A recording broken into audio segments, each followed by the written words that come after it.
This episode of the podcast is brought to you by the UK's #1 coral selling website, coral-auctions.co.uk and reefdork.etsy.com for all your 3D printed aquarium accessory needs.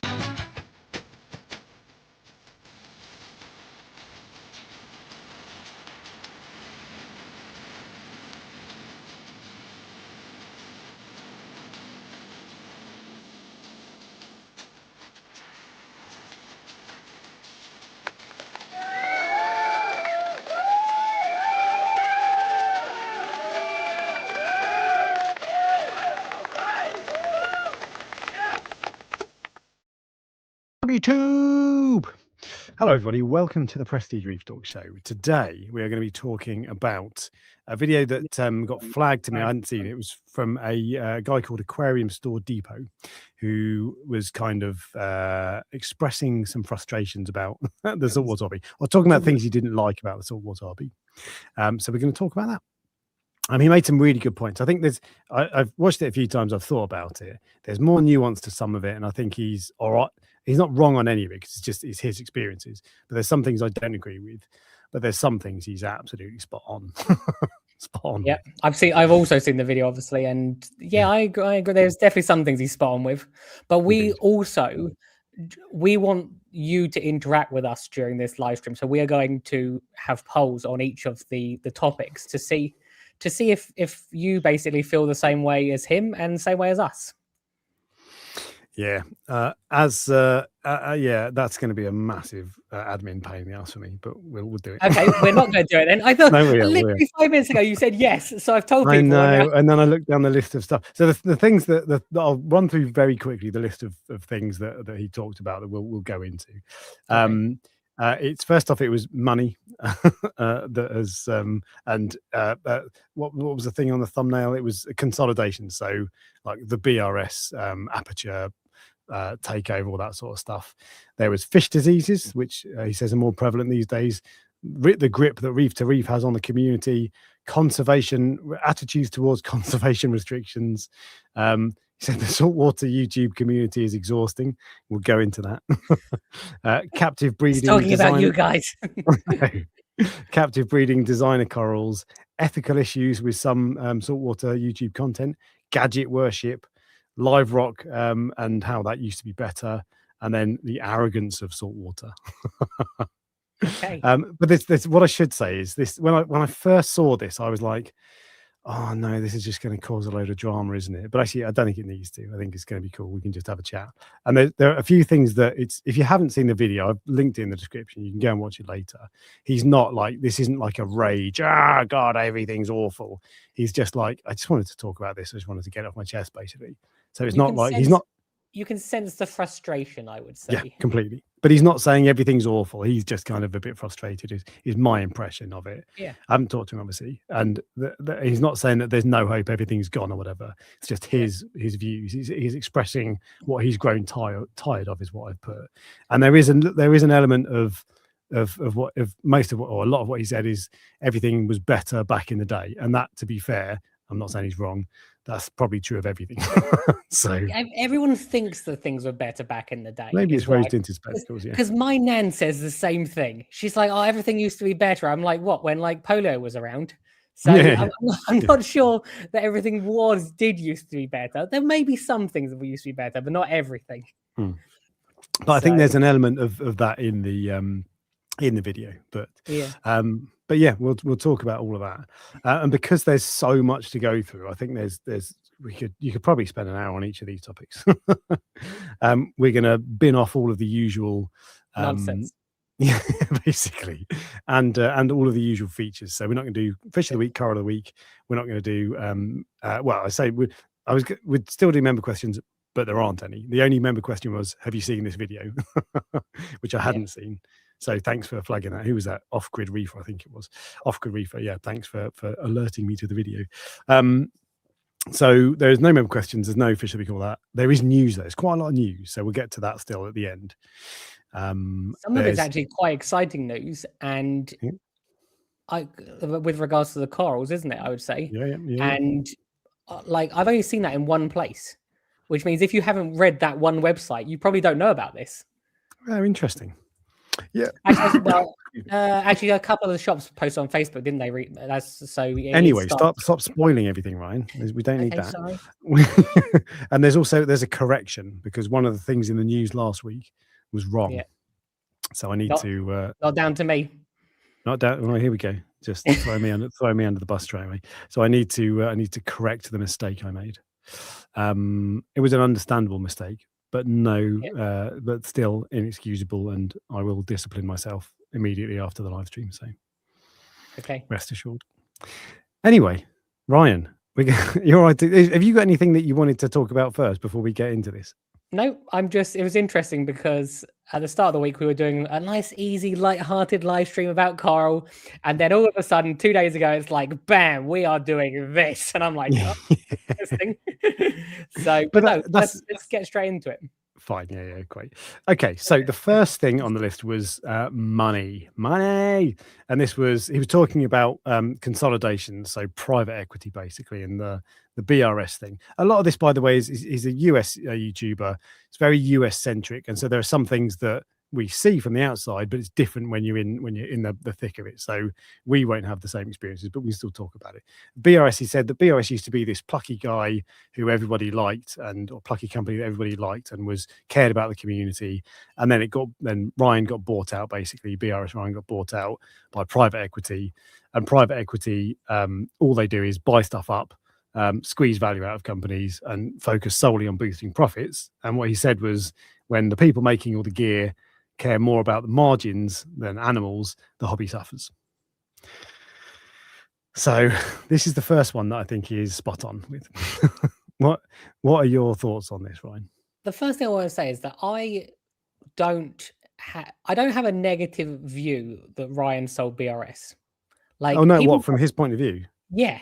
No, absolutely not. No, I just think it's important that people know this, because, like, I remember at the beginning that people were annoyed they'd done it, but you have to live your life the way you want to live it, if you see what I mean. If someone offered you X million pounds, I'm sure it was plenty of money. Exactly, yeah. If you want to buy, if Aperture Pet Life want to buy Reef Dork, the channel, for 10 million quid, sign me up. I'm sorry if that means it goes downhill. But you see what I mean? So I don't have an issue with the people that sell these companies doing it. And I feel it's a shame, but it's absolutely entitled to do it. Yeah. It definitely, I agree that sometimes things change, and BRS definitely the YouTube channel changed. Now, obviously, Serious Reefs is still around, and it actually feels a lot more like the old BRS. I find. I don't know if you agree with that. You're not listening, are you? Say again. Sorry, I'm trying to see. This is the thing. I try and type up your bloody poll that you were. Oh, I see. I now know when you're typing, I won't interrupt you. So, the Serious Reefs obviously feels a lot more like the original BRS, so that still exists. Yeah. But I feel like the old BRS is basically gone. So there is a negative view of that. With regards, a lot of people got really mad about this. I will be completely honest with you, and people might be annoyed by me. I don't care. I actually don't. I think you care more than I do that companies buy each other. That's just what people do. It's not. So it's like, if companies buy each other, they're fine. It's just that it does have an impact. That's all I'm saying. But the other thing is, and we talked about this before, is this was in America, so it doesn't affect us like that. It doesn't affect, if I buy something online, I don't know. There's no difference to me whatsoever. If you're in America and you buy something, there is a difference. So there's no impact on us. So. See, I'd be interested to know what the impact has been with BRS, if there are any Americans listening. I understand that the YouTube channel couldn't really continue because Ryan was like the face of the YouTube channel, and to have a YouTube channel, you have to have a certain like rapport with your audience. I think do you think that's the right way? And the people that tried to take over didn't have that same. Who's the guy that he worked with that went to go the other YouTube channel? Randy. Yeah, he actually, to some extent, I don't think he was as good as Ryan. In my opinion, I've always preferred Ryan. But yeah, I think it's just difficult. He was brilliant. Yeah, and as soon as he left, everyone was like, he was actually really good, wasn't he? I think people underestimated how good he was. And I think they probably spent a lot of money doing experiments and stuff like that, which the new company, well, I say new company, the new BRS don't do or aren't interested in. So they aren't building the hobby as much. What I will say, I think you're going to say things usually get more expensive. If things got cheaper, no one would care. Do you agree? Well, as long as they weren't getting worse, yeah. Okay, so But that's what's the your whole opinion point. then? That's the whole point, is that private equity doesn't make life better for people. All it does is it squeezes all of the value out of the product that it's buying, Yeah, and then creams all that off and sends it up to rich people. And then you get all us plebs down here getting shafted, basically. But the plus side is these companies are still carrying on, yeah, and they're still making cool things that we like. It's just things do get worse over time. yeah. So that's Reefing, all there is to it. That's not a controversial opinion. That's how private equity works. It's what it's designed for. does it never There's get better? I don't know enough about it. You see, does the situation never get better? So to be fair, if I've done a very small amount of research into it, but that's the way it works. I'm not saying that things aren't still good. It's just Yeah, private equity isn't designed to make life better for customers. If that's a byproduct, then great, but it's designed yeah, to squeeze as much value out as possible, basically. yeah, yeah. And Okay. that's a story for the news later. Well, reefing addictions, I'm assuming they are American because it says BRS isn't what it used to be. The service has gone down a hill as well. So maybe you're right. The other thing that I can tell you from experience. So I obviously worked for my father's company for 14 years. Mm, When you are either the owner or related to the owner, you have a different level of care. I think it's like personal, mm. and for Ryan, it probably was personal, whereas for the new people, it's probably not personal. So No, that's why that's when the level of service goes down because if they things don't aren't care. personal, you don't go that extra effort, is what I'd Yeah. say. If you're not invested in it mentally and emotionally, which is Yeah, a bit of a wet way of saying it, but if you're not invested in it emotionally, you just look at a spreadsheet and you just push pawns around, basically, don't you? See, and also the other thing it does is because you like say BRS bought out Marine Depot, and yeah, then Aperture Pet Life bought Marine Depot and BRS and all the other, so they start they take over everything, and then yeah, there's no competition. So yeah. True. and competition is very much good for customers in terms of innovation, price, everything. So that's what you get. So and this was always going to be the way, but the poll was going to go. But is private equity making the hobby worse? Yes, 79%. God, no Yeah. one likes private equity, basically. I say Apart there's from some of these things shareholders. I will have plenty of opinions on, but this sort of comes with equipment and stuff like that, and it doesn't like triggers anything inside me for whatever reason. Well, then we'll but move on because is there a there's more. potential positive that if one massive company, they must have more money for research than lots and lots of smaller companies? I don't know. What show me what's happened. Show me what's changed that's Yeah. changed for the Yeah. better. Okay. No, I agree. I can't win this one. No. But anyway, we're going to move on to fish diseases. So, because Ryan wants a poll because he's a Yeah, I'm diva. interested. Are fish diseases Better or worse? now than 10 years ago? And so the thing that he talked about with this was that he was saying that fish diseases, fish can, and this is in America, don't forget, by the way, Yeah. fish condition is worse now than it was 10 years ago. And you get velvet, brook, and uranema much more common than they were 10 years ago, when 10 years ago those were quite rare and you might see it occasionally and fear it, but now it seems like it's a lot more prevalent. And he talked about that being down to there's more stress on fish, on supply chains, low dosing of copper, which creates resistant strains of these parasites, and that's apparently been verified by Humble Fish. I've not seen that, but that's what he said. So all of this means that fish health is worse than it was before. Now, I've heard people talking about that, particularly in America, British people who've been to America and have seen it, and they say that the fish health is worse than it is over here. Yeah. In terms of, but it's a little hard to actually talk about that specifically because he's talking about America and it's different. But in terms of the stuff we see over here, it's hard to tell. I think if you had to push me and say, is fish health better or worse now? I'd probably say worse, because you get more diseases, because I feel like anecdotally I've seen more. But I agree. But is that because we obviously had diseases more recently that we feel that way, or is that actually a fact? Exactly. Yeah. I don't think I would say that the supply chains are probably less stressful. I don't think they're more stressful than they used So to be. here in particular, TMC work hard on one of their key things, and they never talk about this publicly. It's one of the things that I just guess maybe customers don't care about. But one of the things they're really good at is making supply chains as short as possible. Yes, and that is what helps keep fish healthy. So I think in the UK we get good healthy fish, and I don't go in. Well, to be fair, I'm lucky. I've got a good shop, Reef Keeper Moss End, who really care for their fish. But I never go in and see fish looking ill and like covered in disease or just fighting with each other or whatever. So I don't see that. But this is a very limited sample size. So yeah. I know at Moss End you have copper in their water. I know that, so that potentially is why that you don't see that there. I'm 99% sure they do, because I remember Ed might have even mentioned it on the live stream we did together. So that would be potentially why. One of the things I wonder is, and this is just a theory. Back in the day, we used live rock for everything. Mm-hmm. And I genuinely believe that makes a healthier tank environment, a non-sterile tank environment.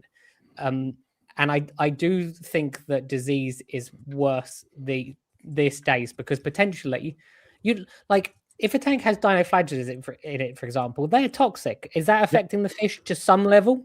So you see, but then again, also food probably has got better potentially. I don't know if that's true or not. Yeah. But nutrition, we know more about nutrition, for example. But 10 years ago, you fed him mysis and that was it. Or brine shrimp. Yeah. So nutrition has got better. So I would say that it's probably the quality and the condition of fish, I would say, it's probably about the same for us, because some things have got worse and some things have got better. So in terms of live rock is another part of something he talked about, which he is absolutely spot on. But we'll talk about that later, because that kind of leads into that. I'm really interested in the poll for this one, because this will tell us how many people are having disease issues. Because you're not going to say yes. Is worse now than 10 years ago. And bearing in mind, some people won't have been in the hobby for 10 years. And even so, I've been in the hobby for about 12 years. Yeah. I can't really remember closely in great detail what fish diseases were like 12 years ago, 10 years ago. Yeah. Anyway, are fish diseases worse now than 10 years ago? Yes, 35%. Hey. So the other thing I think that could be having an impact is that we are far more willing to push the envelope, push the boundaries of things. So maybe 10 years ago, the advice, or I know literally 20 years ago, the advice was you have 1 tank per tank. Now people have 10 tanks in a tank sometimes. Is that causing some level of stress, which could promote some level of disease? Or especially when you add a new one as well, like that. I think there's much better information around now than there was on fish care, particularly with people like BRS Ryan, who's done with Elliot, who's done loads of fish care guides. Yeah. I think there's much better information on that sort of thing. So you've got less excuse for, you're more likely to have success basically, because there's more useful information out there. Fish nutrition is better understood, I think. Yeah. And people I'm talking about things that potentially are directly affecting, like if a fish is more likely to have disease if it's stressed. So if you have a load of tangs and you put a tang with it, tang before, or it was the only tang, that stress is reduced. The thing that you mentioned specifically in the video was the everyone is using copper these days is what he specifically said, didn't he? Shops, yeah. I don't know if that does or doesn't make a difference, is the honest answer. I know that is copper and these parasites the same as antibiotic resistance? Is that a thing? I don't know, but some people think it is.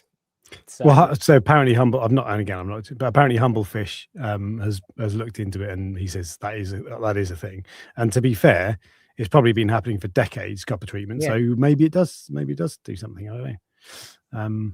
But it's that's a little hard to say, to be honest, from our point of view, particularly given that we're looking at stuff in the UK, whereas maybe things in the US are worse. I don't know. It's interesting because Licia said that she thinks disease is worse, and Licia used to work in a shop, I think, for 3 years. So, Yeah, okay. And actually, like even at the start of this live stream, you got a new fish, didn't you? And I said, are you not worried about putting in your tank? That's the reason. Like I have that level of fear, which is why everything gets quarantined, whereas it didn't before. It doesn't get quarantined, does it? It gets isolated. Oh yeah, isolated. I don't quarantine. Yeah, but yeah, no, I know. Yeah, I know. So in answer to the question, you don't have that level of fear. It's not that I don't have that level of fear. It's just that I've gone back to what I did. So one of the reasons I had a problem in my tank, because I don't know, 18 months ago now, with a white spot outbreak. And this was, so the things he talked about were Uranema. I never see Uranema, Brook and Velvet. Yeah. And to be fair, so I had Brook, I think, anyway, I don't know for sure. To be fair, I don't really see Velvet that much. I see white spot outbreaks, but anyway, the white spot outbreak I had was because I got complacent and went away from doing the things that you're supposed to do in terms of specimen selection and care. Yeah. And I've now gone back to doing that much better. And I feed my fish much better. I've got UV. I get them from a better source, and so on and so forth. So there's only 2 places I get my fish now.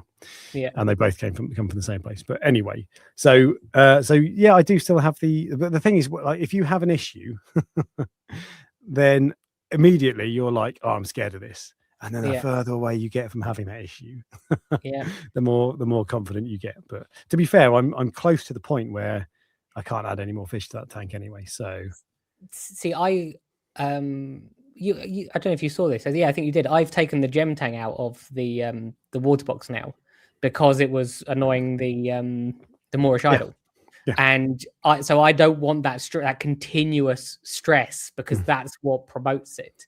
So that's where I got the idea that maybe we're doing things that we shouldn't be doing potentially. And just because one person gets away with it doesn't mean everyone gets away with it. Yeah, totally. And so I don't like, I always talk about how I don't like aggression in my tanks at all. Yeah. And also, so my aquascape, it was a man-made one, but it's really good for fish. There's loads of swim throughs and caves and places to get away and that sort of stuff. So, but anyway, right, next one. And the next one is, I'm not going to go into this one in massive detail. One, because it's a very delicate subject, and two, because I don't really know enough about it to properly opine on it. I'm intrigued by what this is. This is that Reef to Reef has about the grip that Reef to Reef has on the community. And the question I'm going to ask is, does Reef to Reef have a negative grip on the community? In fact, I'll start that poll now. So I am on Reef to Reef. I have an account, but I very rarely not for much longer. No, but I very rarely post. I've got a thread on there. I think I've updated it once in the last year. And when I do look on Reef to Reef, that seems like a really friendly place to me. Actually, probably friendlier than the UK forum. Yeah.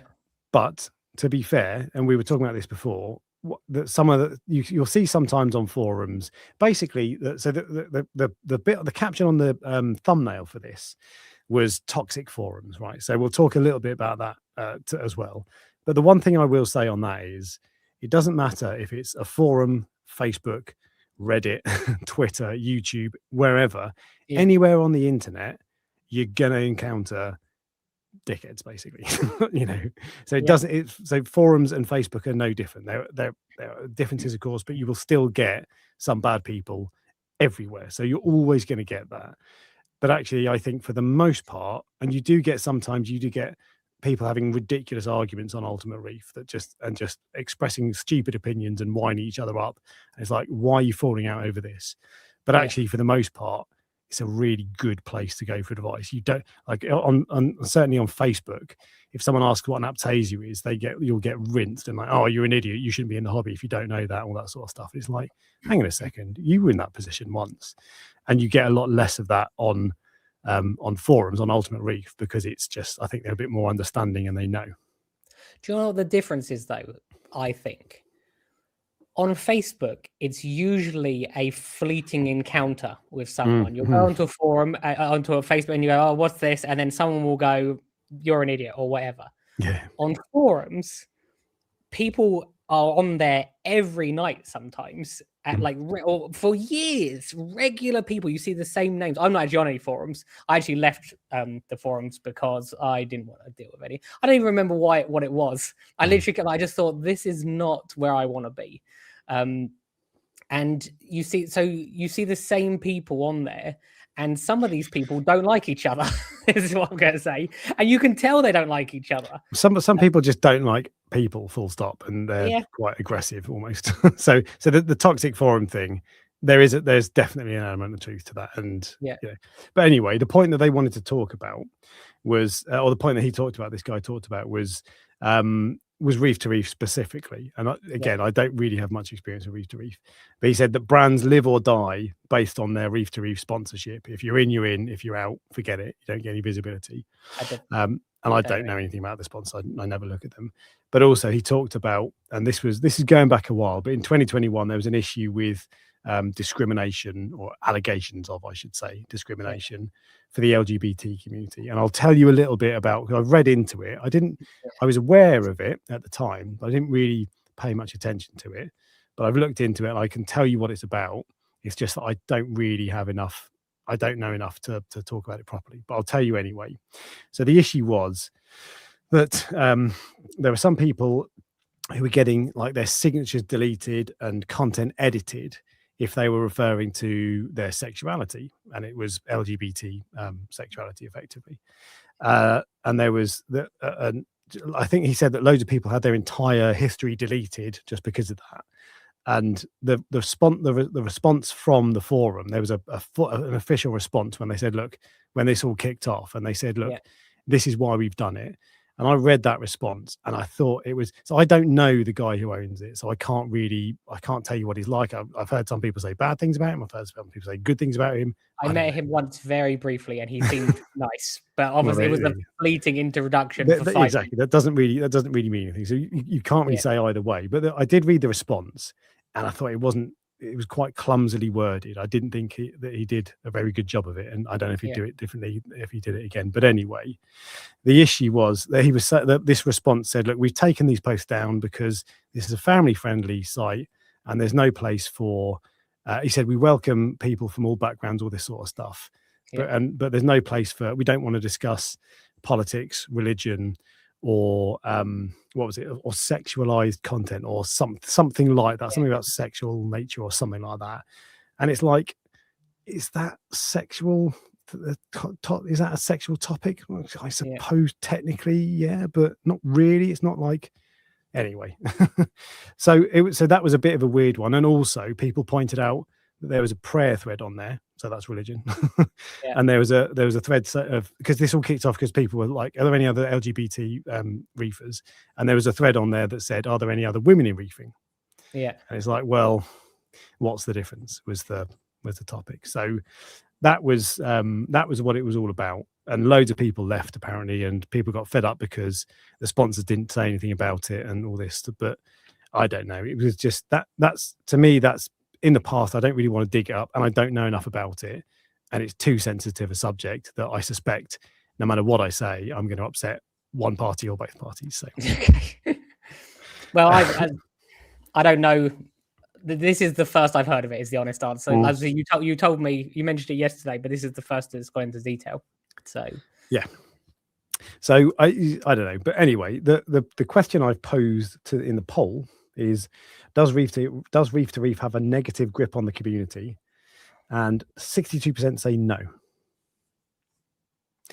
This is probably this live stream is the one part of my channel where most of the audience is British.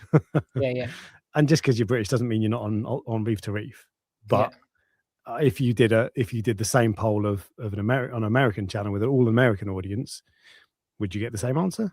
But there we go. That's it. The next one was conservation restrictions. An saltwater attitude towards conservation restrictions. So, and the things he talked about. We really are in like a delicate territory tonight, aren't we? This is fine. No, this is fine. He said that people throw tantrums when areas get shut down, and the example he gave was the Philippines. I wasn't Okay. aware of a Philippines shutdown. Obviously, Hawaii and Indo shut down a while ago, but did you see areas of Philippines shutting down? I don't know about this, if I'm honest. No. Okay. So, but he said it was kind of he's like in the saltwater world, when that sort of thing happens, when there's like bleaching events and that sort of stuff, instead of being sympathetic to natural disasters, Yeah. the saltwater hobby is like there's petitions, there's campaigns trying to stop it, blah blah blah, and it's like he said like it feels like a hunter who wants to shoot a rhino and saying, oh, I want to shoot my rhino, blah blah, you know. So that's the sort of thing he's talking about, and the point he made was that preservation of stressed ecosystems is more important than you getting a particular type of fish. Okay, that's easy. That's Yeah. obviously, I agree with him. Of course, he's right. Yeah.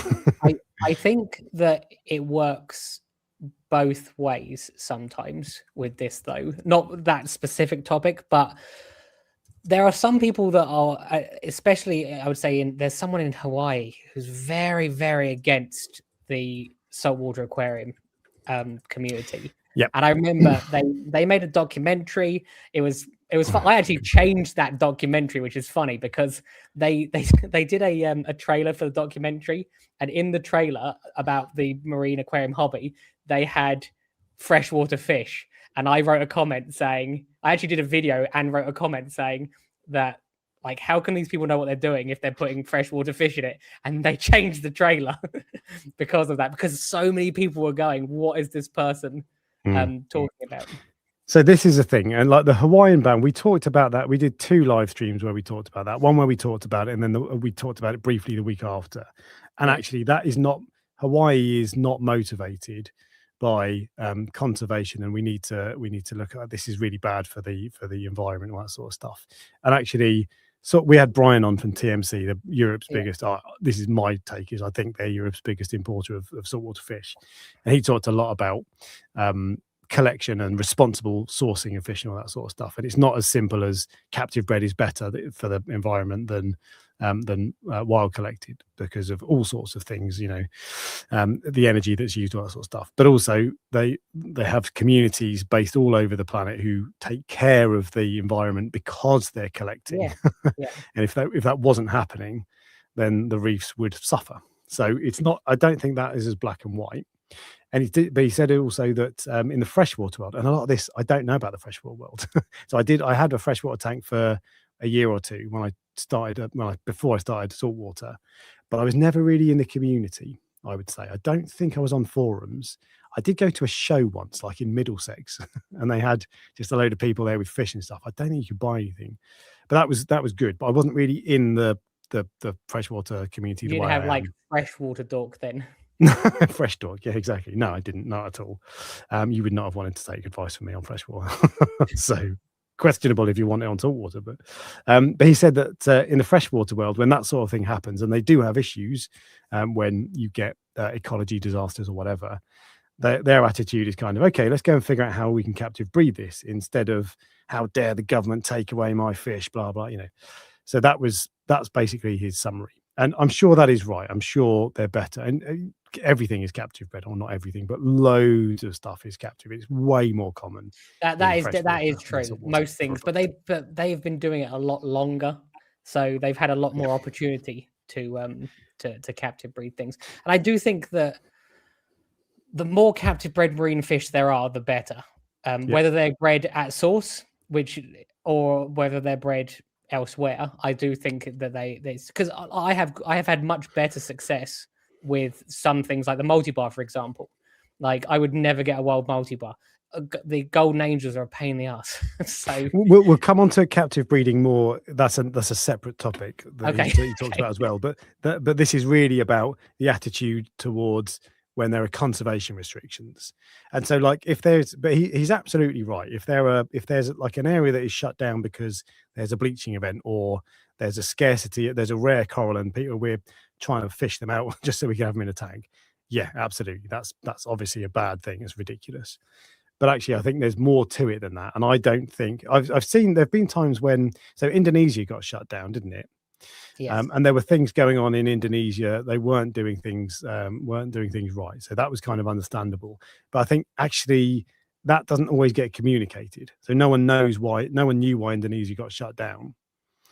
And actually, when you talk about it more, if you tell us, then I think people are a bit more understanding. But I think he's probably right that there is a little bit more of an attitude of, well, I don't care about that. I want my fish.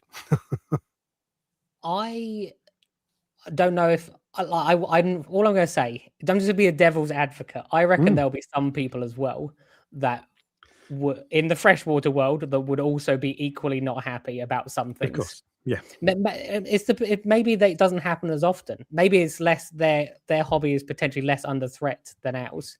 So maybe that's why they're a bit more relaxed. Yeah, I think that's probably right. But yeah, I don't know with that. With conservation, I think actually certainly a significant proportion of the saltwater hobby really do care about reefs. You can't, if you've got a saltwater tank, you're not a conservationist. You are not building up a bank of corals to save the planet when all the corals die. All right. So every now and then I see people talk like that. And it's like, well, technically, but that is not what's happening here. You are net bad overall, I think probably is fair to say. Unless you grow the coral. Exactly, yeah. Even I don't grow all the coral, to be fair. No, indeed. Well, you can't. It's not practical. It's not realistic. Yeah. But just no one likes restrictions and that sort of stuff. Everybody likes being able to do what you want. And so when there are restrictions, it's natural to say, "Oh, come on, I can't do anything these days." This is what I mean. I don't believe that the freshwater is like absolute angels. Like even when you're driving, you don't want to follow the speed limits. So there must be people that go, I'm not happy with these restrictions, because you're right, people don't want to do what they want. Yeah, we'll blend into. I don't know if I did a poll on that one. Yeah. No, I did do a poll. Right, cool. 62% say no, the saltwater hobby does not have a bad attitude towards conservation restrictions. I mean, we're marking our own homework here, aren't we? So yeah, true. But the next one does lead into it. Does the salt water, and this Ryan needs his poll, hobby? Yeah. I'm just interested in we might feel one way, even with the last one. I think you and I may have felt slightly differently. Not with regards to the topic, but with regards to whether freshwater people are the same or not. So, but that's what this is about. I don't know is the answer, to be honest. So, the next one is about captive breeding, though, and he talked about tank bred versus captive raised. Freshwater is absolutely smashing that. Everything is captive. You can more or less have an entire tank where nothing is taken from the wild. Whereas you can't do that in saltwater, not so much. And we're heavily dependent on wild collection. This is all true so far. That is true, yeah. He did say that Biota and ORA are the exception, and they've been doing really good work in that field for years. And I would say it's not just Biota and ORA. There are others as well. Even there's a place in France called Reef at Home that are doing amazing work with captive spawning fish that you just wouldn't believe. There's a Tunsey made a video on it recently, really impressive, and there's lots more as well. TMC used to do a lot with clownfish. Clownfish are captive bred, and you get way more these days than you used to. So it's not quite true to say, look, saltwater gets no captive bred, but that's not what he was saying. He was just saying that the freshwater world is way ahead, which is very true. And he said that the industry as a whole, the saltwater industry as a whole, moves at a glacial pace when it comes to captive breeding. And he's concerned about the ecologist cost, which you don't get in freshwater. I can't remember what point I was trying to make there. But yeah, he basically, saltwater is way behind freshwater in captive breeding. I agree with that. What I will say is there's definitely some ethical side to breeding freshwater fish though as well, because like they have plenty of mutant fish these days, which we don't have in the marine aquarium hobby. Will it get to that stage? I don't think that it will get to the same stage as with freshwater. I feel that I might be wrong, but you know how like those goldfish with those massive eyes or bellies. Yeah. I know there are some unusual looking clownfish. Yeah, threadfin clownfish. Yeah, the long fin. Yeah. So I know those are unusual, but I don't ever see the hobby get into a stage where you have a clownfish with these massive eyes. Yeah, well, they've made some fish are fluorescent, aren't they? They put fluorescent pigment Yes. and all that sort of stuff. So Yeah. in the freshwater hobby, so there's definitely that as well. In terms of captive breeding, though, the saltwater hobby is behind, and I would like to see more. Yeah, no, We're I getting agree. more, but you always want Yeah. more. The trouble is, the freshwater hobby is enormous compared to the saltwater hobby. Yeah. So it's way more difficult. Like I found out recently how much a neon tetra costs at a shop to buy. It would amaze you how much it costs to buy.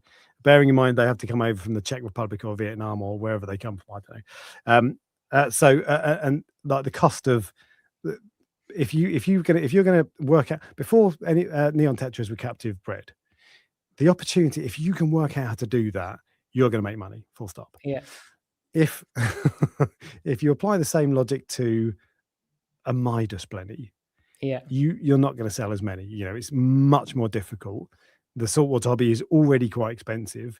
Captive breeding fish makes them more expensive, and so there's a tipping point. People are generally prepared to pay more, but if it's going to cost you 400 quid for a captive bred one or 20 quid for a wild caught one, there's no conversation. So it's more difficult for the saltwater hobby, and I think it's a little unfair to compare them because it's comparing apples and oranges. Yeah, but he's right. It's just that it's harder for us, and I think he's right that we do need to do more. It's not that easy. I think we are going in the right direction is what I will say. It is becoming, and although obviously the Hawaii ban was had a negative impact on us, we now have captive bred Potter's Angels, which we didn't have before, because I would say that it wasn't considered urgent. We now have captive bred yellow tangs, which we didn't have before, and quite a lot of times innovation comes from some form of restriction, and that's what's happened. And I think with the captive bred yellow tangs, they have now bred other tangs as well, like gem tangs, which I have no doubt at all that they would have used the same. It turns out they do the same, techniques. Probably, I can't say for sure, but I have a feel. So there is good from restrictions as well. But I know this is the last topic, but which has forced innovation is what I'll say. Absolutely, and you're absolutely right. When there are restrictions, people are forced to innovate and invest money and all this sort of stuff. So you're right.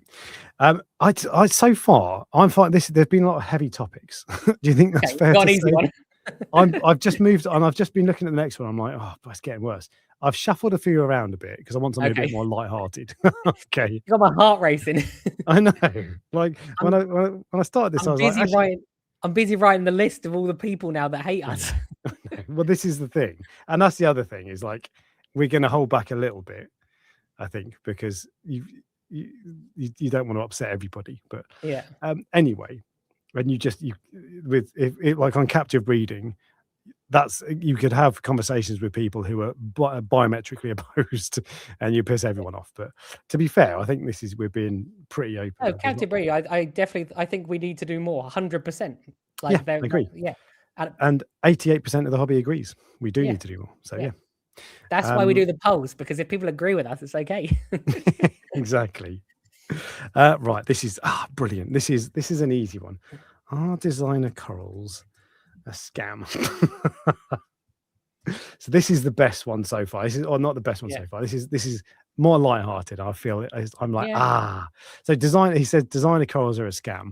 I can tell you straight off the bat, he's right. And it's currently at 100% on the poll. I'm sure we've only had like 3 votes, but it should finish. Unless someone is selling designer corals comes on here and presses no. But so the point of this was designer corals are a scam.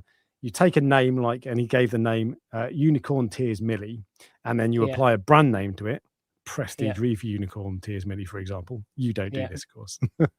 And that suddenly means I'm too lazy, is the honest. I will usually quickly have a look at Google to see if someone else has named something and then put that up, but I'm genuinely too lazy to make most things up.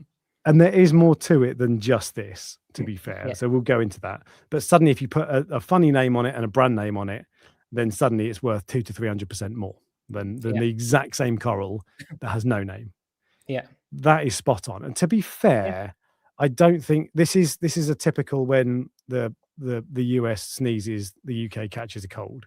Yeah. We're behind on that. We don't have it so much. It's probably more rampant, if that's the right word, in America than it is over here. Yeah. But we absolutely do get it over here still. Yeah. But what I mean is, like, it's not uncommon to see a frag for a $500, $1,000 of some crazy acro in America. That's very unusual over here. Very unusual. I would never be able to sell a frag of an acro for $1,000. But even like an acro specialist, like Signature Yeah. Frags, I don't think I've ever seen a £500 acro on his website. There are some that are like, I've paid 150 for a 1-inch frag. Yeah. But I don't think they go crazy. So there is a discrepancy here. But he's absolutely right. He said most of these frags look brown, which I think is a bit unfair.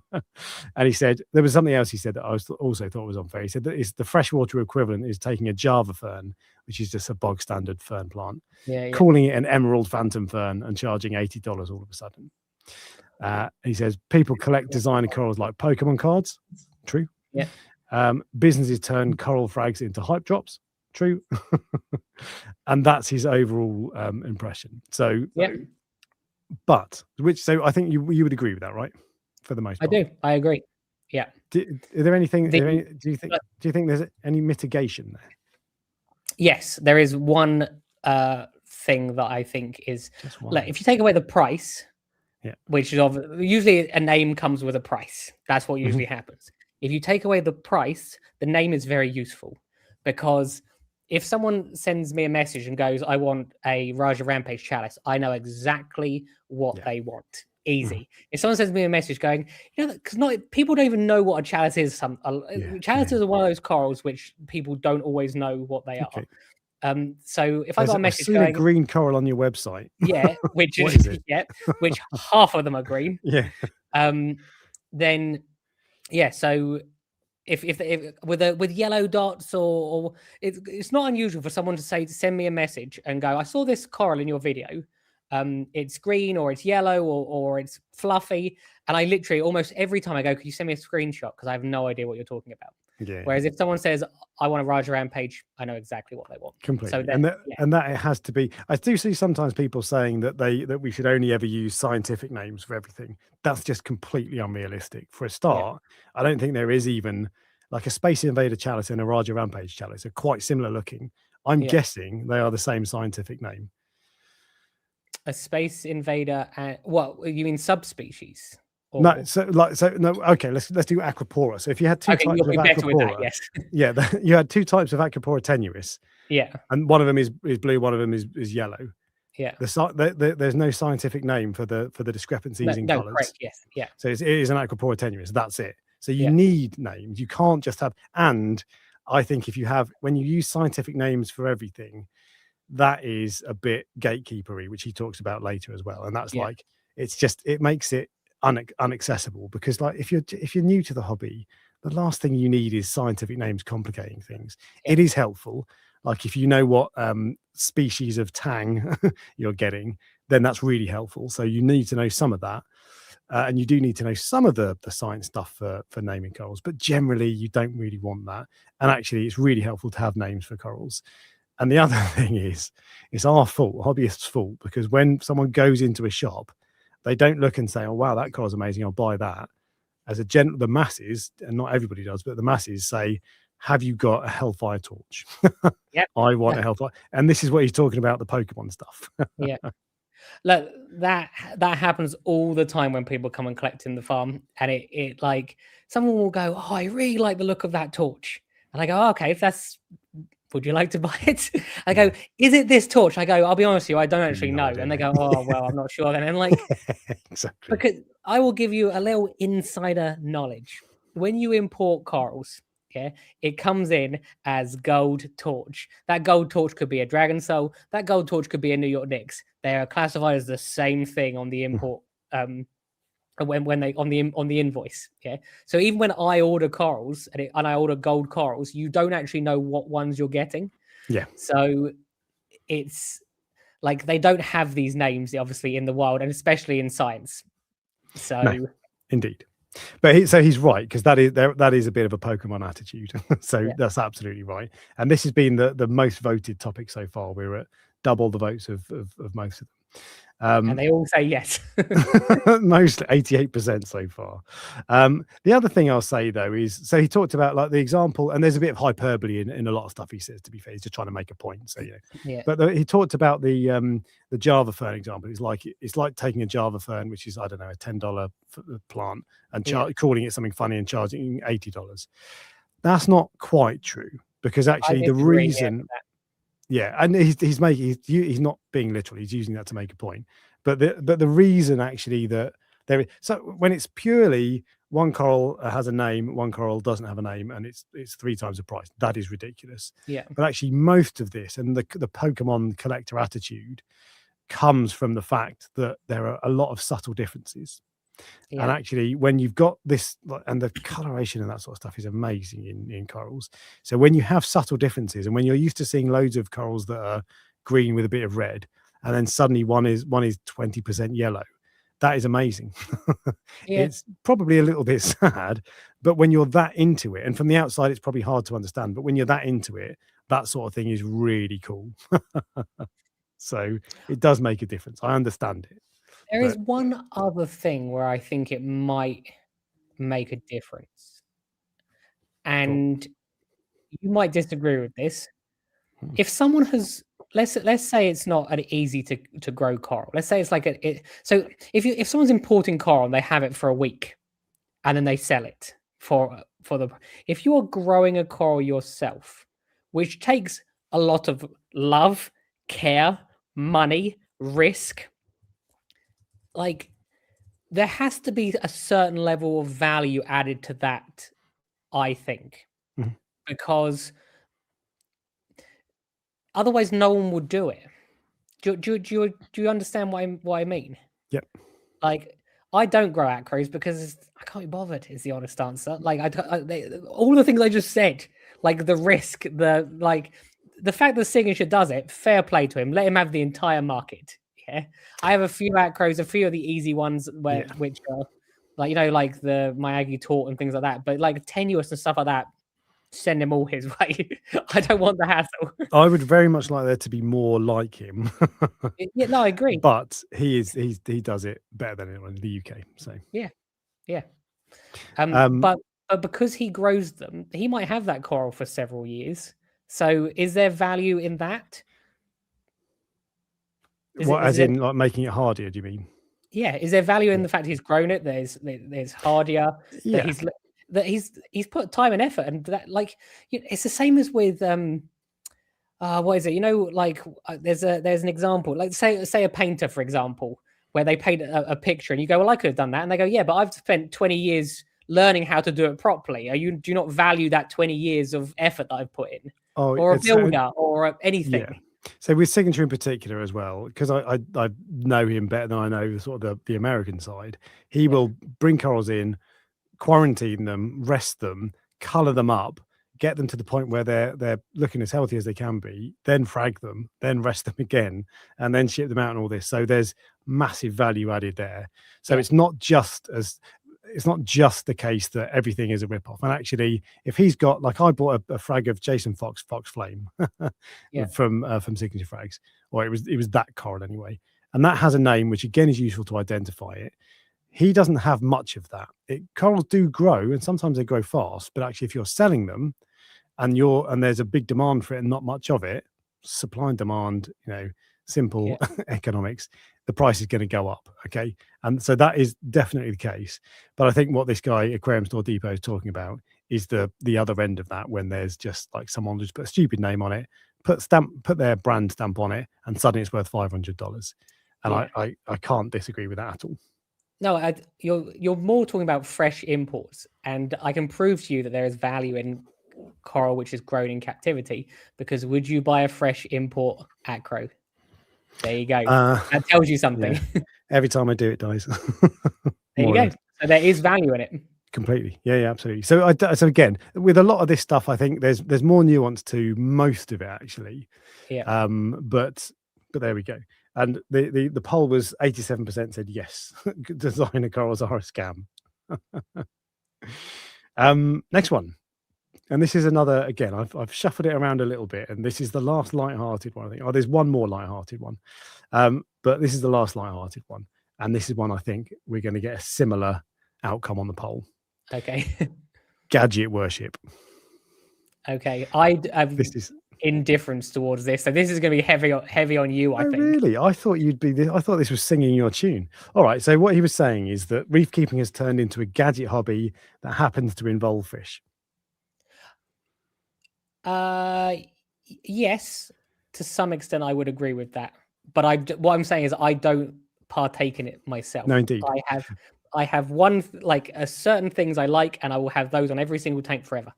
Yep. I don't mix and match, do I? Okay, well, I'll finish off telling you the other things he said, and then we'll get into it. So he said that the amount of tech people think they need is wild. Although he listed some really bad examples. He talked about dosing pumps, auto top-offs, and par meters, ICP tests, calcium reactors. Some of them, auto top-off with redundancy, he talked about. They are really useful. Dosing pumps, they are really useful. Yeah, no, I agree with those. Yeah. Calcium reactors have been around for years. ICP tests, most people don't need them, but they are useful. Par meters, arguably more important than you might think. But the point, taking those examples out, he's right that some people are obsessed with equipment, basically. And I don't know if I'd say I'm obsessed with it, but it's certainly a significant part of the hobby for me. I don't have controllers or that sort of stuff, but some people are well into it, and probably way more in the saltwater hobby than in the freshwater hobby. And he talks about how you used to be able to run things much more simply, just with a load of rock and a skimmer. You can still do that. So, and actually, so that if you don't need, but this is kind of the point he's making. You don't need all of this, but sometimes you do see people just focusing on the equipment, for sure. And I'm sure I'm guilty of that. I think the people that are going out and buying all of the fancy equipment as their first introduction tank, when they get everything, all the testers and everything. No, that's not necessary. I saw one on Ultimate Reef. It was a couple of years ago. It was like a 6-foot tank, and it was his first tank. And he'd like the first photo. And so I've talked about this before in videos. Actually, now I'm just jogging my memory.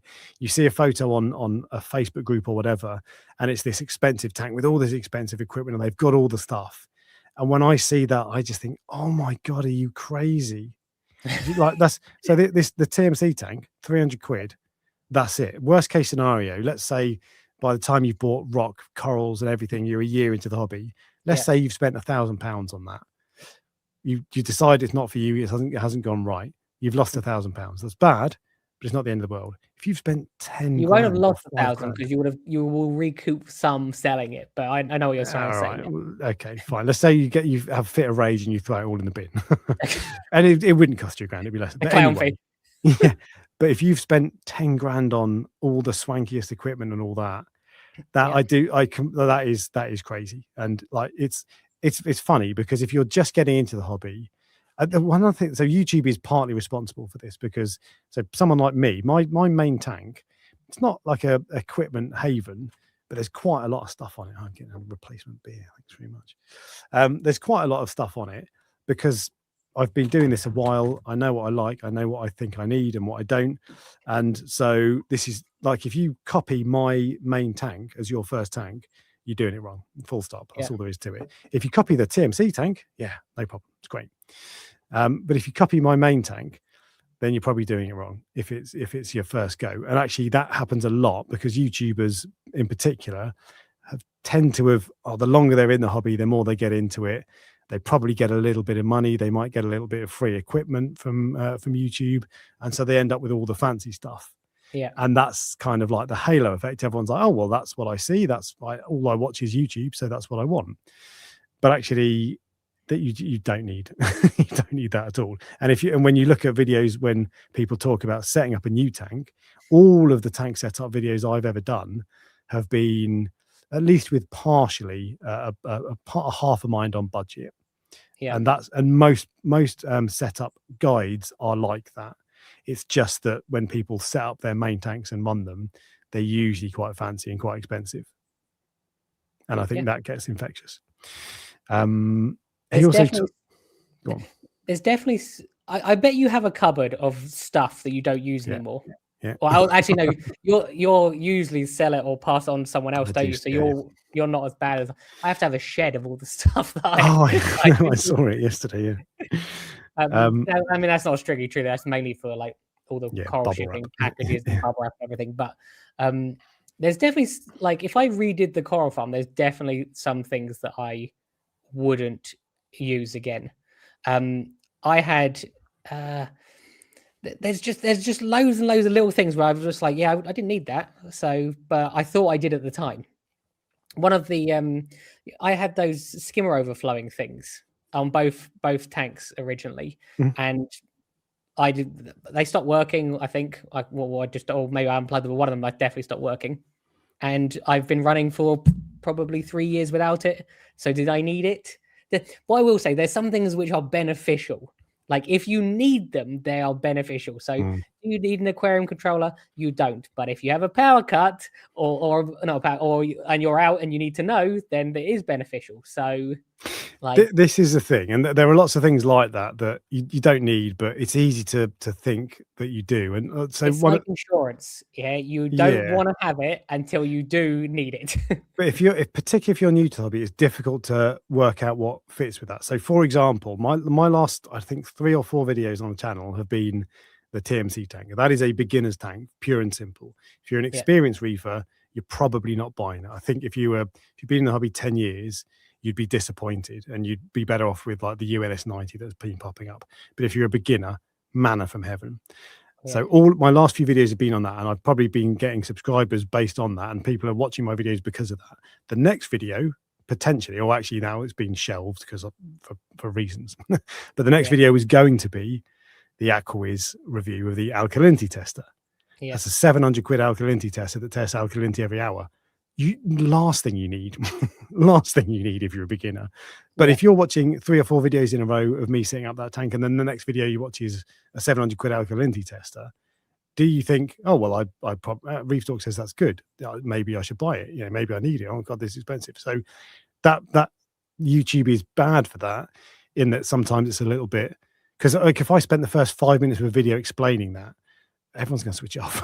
So YouTube ends up with a lot of that sort of stuff. A lot of equipment comes out, and one of the things that I really don't like is when this is the way YouTube works, all in, not just in our hobby, but when equipment gets sent out to YouTubers, people want to see a video straight away. So there's almost always a video made within the first week, and I do this on unboxing or maybe a couple of weeks in, and your experience of a piece of equipment 6 months down the line is usually at least slightly different, sometimes wildly different than it was at first. And when you get something new, it's always exciting. So you don't get to see that properly. Aaron's Aquarium did a video today, which you probably didn't watch because you don't watch anything. But he talked about an auto water changer, and he'd had that for months before he made the video talking about it, because he was like, you know what, I want to see how it gets on. And it's just that's so useful when you can do that. But most of the time, like if I post something on Instagram, so I've got this, all I get for the next few weeks is when's a video, because people want to see it, and there's a trade-off there. So anyway, the other things he said on that were that now the hobby has convinced everyone that they need £3,000 of lights and a controller that notifies you every 5 minutes when your alkalinity drops by 0.1. See, I think I've had 3 different type of alkalinity testers, yet for some reason I test alkalinity manually every week, personally, and I don't use the testers. There's something that I do think that is really valuable, and which is something that people probably don't think about. The more effort you put into something, the more you care about it. So if you're manually testing your water every week, you will have more. You're more in tune with your invested tank. Yes, you're more invested, you're more in tuned, and I personally think you're a better reefer. When I do the consultations with people, and especially with new tank builds and stuff like that, and they're like, "Oh, I'm going to get this," I'm like, "Look, let's rein things in.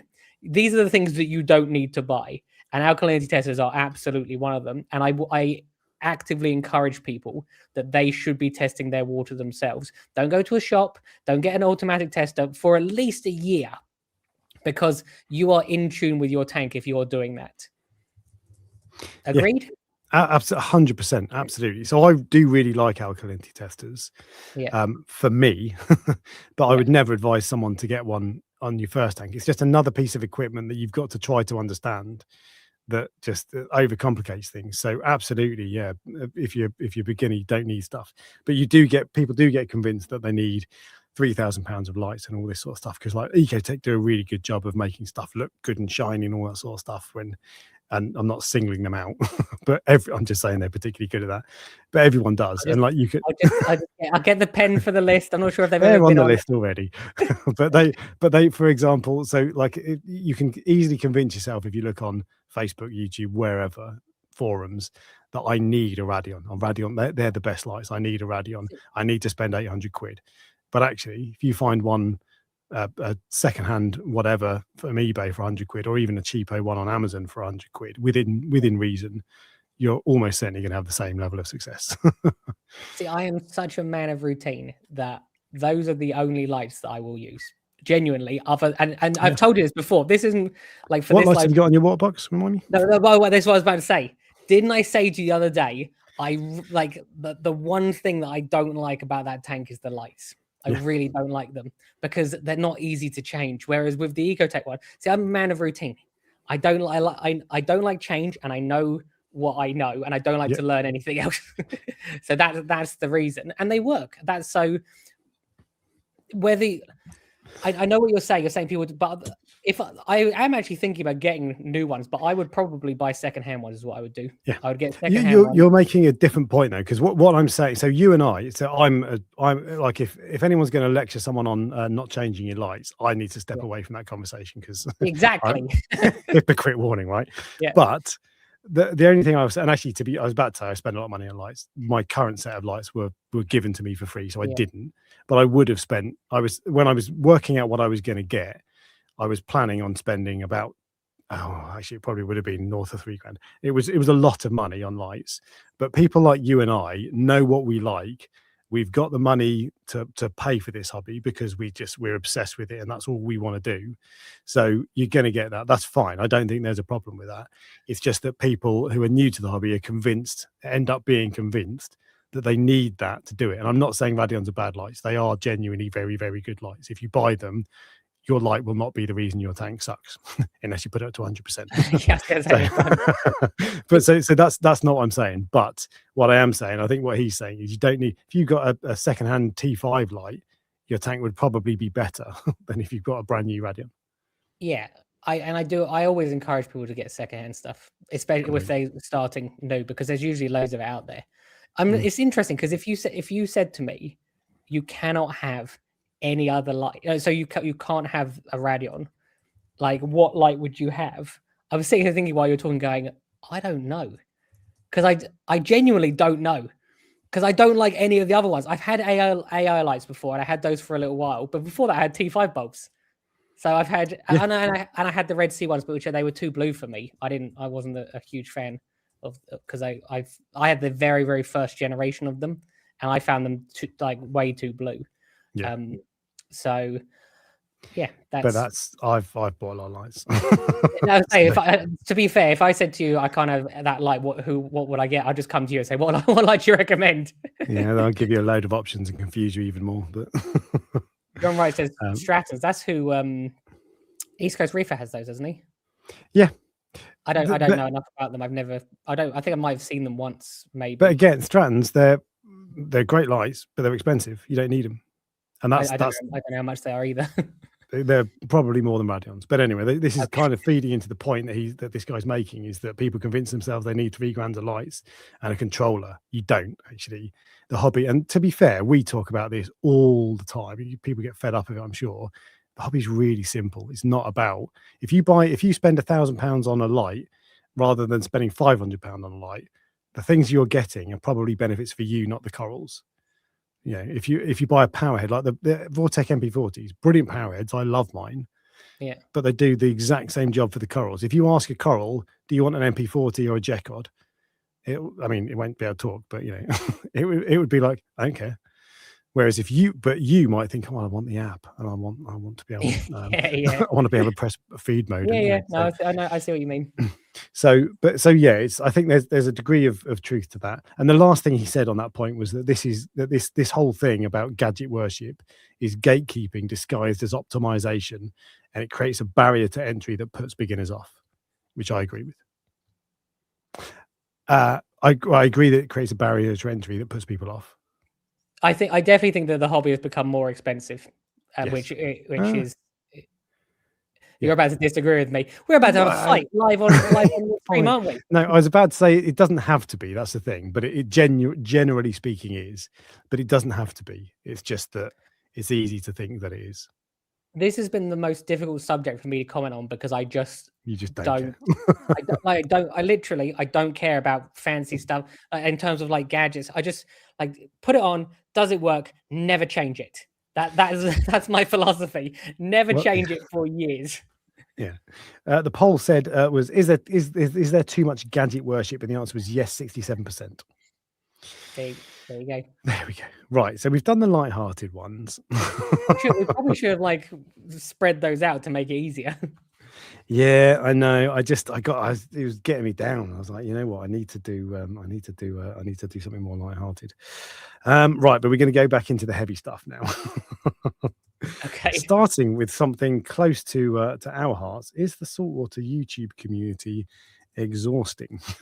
So this is one that the headline he said was that the saltwater YouTube community is exhausting. And actually, this is one area that I just don't see the things he's talking about. I'm not saying he's wrong, it's just I don't see it. He said that there are inner feuds, there's a territorial attitude whereby it's, hey, I'm doing well, I don't want you to do well.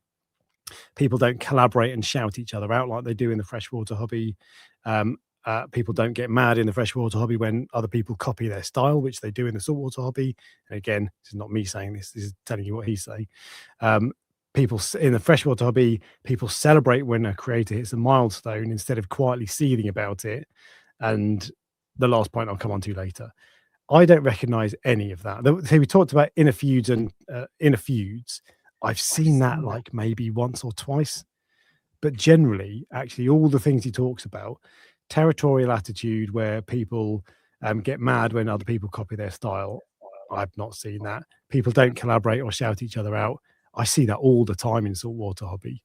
I did Remy did a collaboration with a load of people. He put me on it as well. Inappropriate Reefer did a collaboration. We do this collaboration all the time. I did one with Inappropriate Reefer.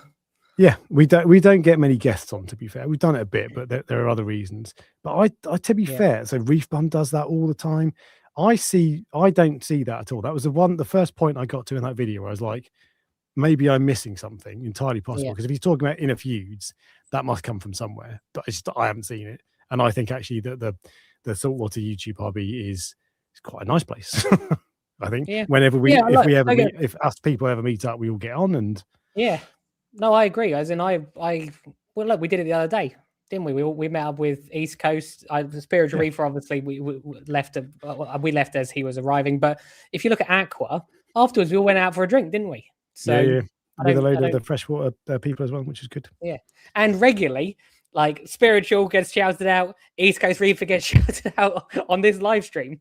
So we talk about Reef Dudes, we talk about Inappropriate Reefer, BRS Ryan. Yeah, so and I see that this isn't just virtue signaling, look how great we are. I see that quite a lot, I think. Maybe it happens more maybe it happens 10 times more in the freshwater world, I don't know. But this is what I said to you. I reckon there's so many, I think that this might be wrong. Someone in the industry will probably know this, but I think like it's like 90% freshwater, 10% marine is exactly. Yeah. So that means there's 90% more. 9 times more. Yeah. 9 times more. Yeah. Thank you. 9 times more freshwater people in theory, which means it's easier, and there's a lot more people that you can all get on with. Because if you don't get on with one person, you can there's 8 other ones that you can get on with. Exactly. Yeah, you picked up the master. So so that I just didn't see that at all, and I was like, oh, okay, that's interesting. But then there must be some stuff he specifically seen, and actually, to be fair, I'm not going to go into it because it's drama. But there is, I've seen 1 or 2 examples of some of the stuff he's talking about, but even that's a couple of years ago now. And the other thing he said on this point, which doesn't feel like it's related to this point, but he said that newbies get hazed for asking basic questions, and that's a gatekeeper attitude, as if you got to earn the right to be here, that sort of thing.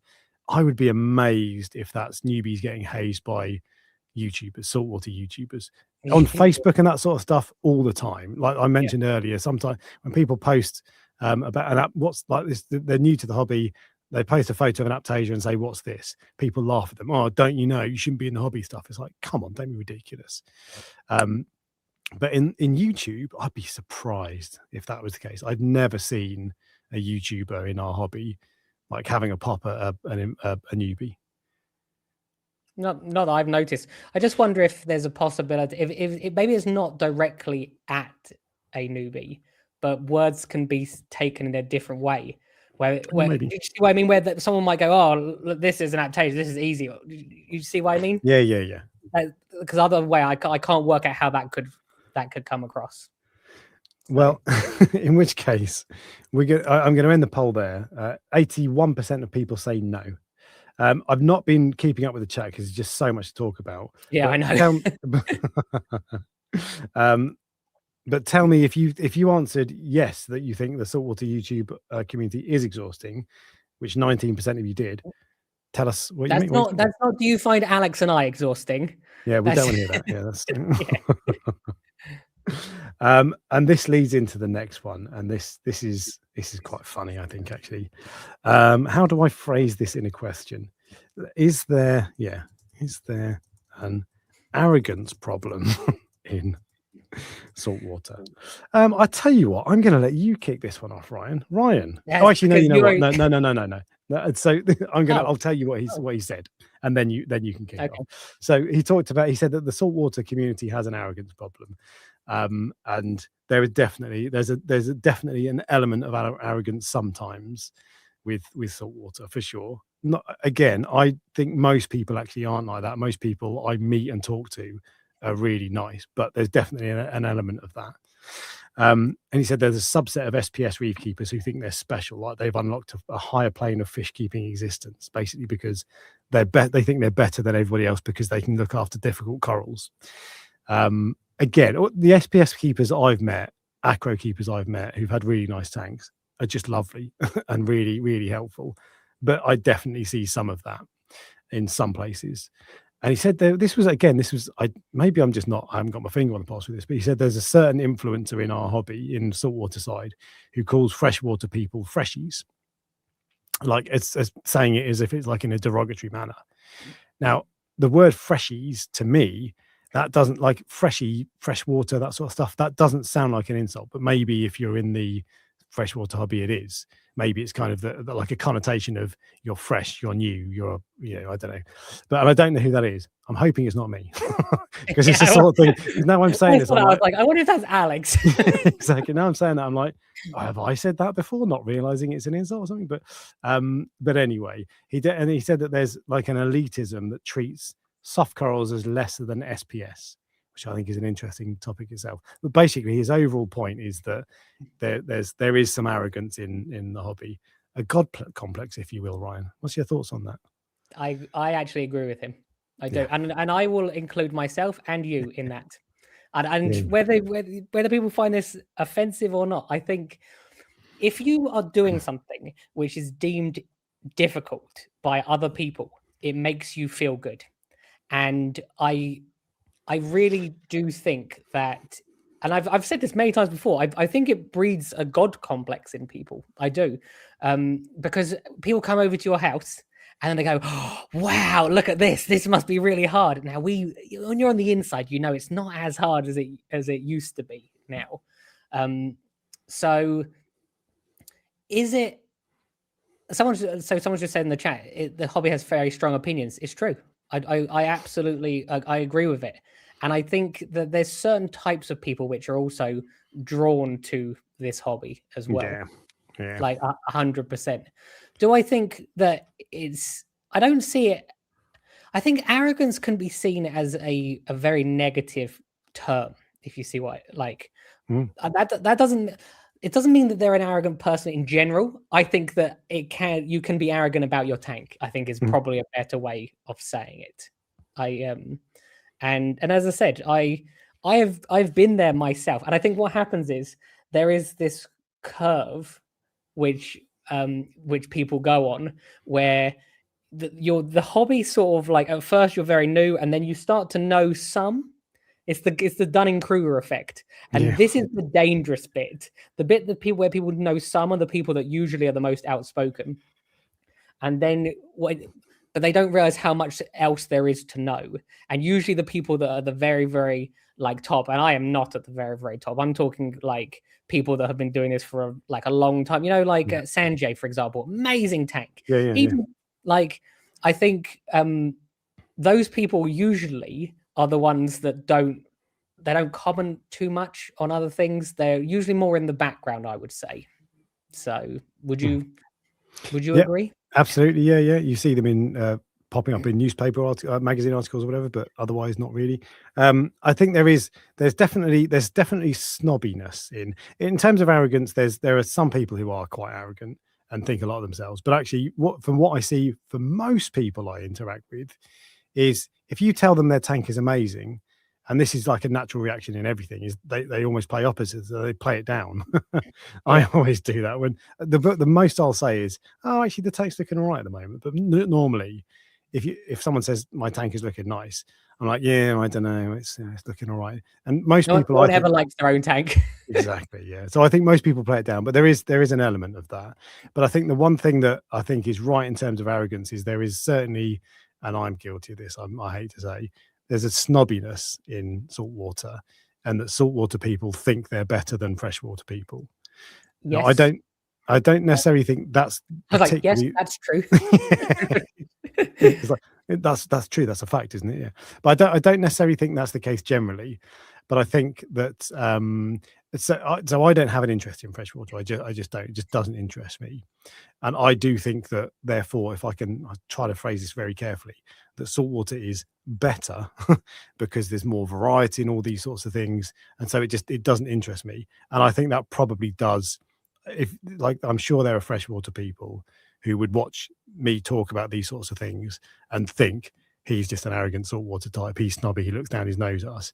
I'd like to think that that's not what I'm actually like, but I can see that, and I don't think that's uncommon. I think there is a snobbiness in saltwater. People are a bit like. I have most respect for discus keepers. Oh, yeah. There's the arrogance. a discus that hard to keep anymore. Like, but when I started looking into them, hard. When I started looking into them 10 years ago, they were impossible. But I talked to someone at a shop recently Reef Keeper stocking them. Yeah. And they were saying that it's not as difficult. But like the freshwater planted area is always the one area. When the conversation comes up as which is more difficult, saltwater or freshwater, normally you'll say saltwater is more complicated. But actually, if you do freshwater as a freshwater planted with CO2 and all this sort of stuff, those are the most complicated, and those are the ones that take the most maintenance. So there are elements of the freshwater hobby that can be extremely complicated. I also think that if you get a high-end freshwater tank can look amazing. I know a high-end reef tank can look amazing as well, but like there's something about the aquascape of a freshwater tank, which usually is not, I don't know what it is. You can't replicate that same design with a reef tank generally. The best reef tank I would say that Mara, is it Mara's Reef? Yeah. I think, yeah. Now that's an exceptional tank. But is it exceptional because it's just full of acros, or is it exceptional based on the aquascape, which is, you see what I'm getting at? Like the aquascape is what makes some of these freshwater ones exceptional. There are a number of reasons that's an exceptional tank. Yeah.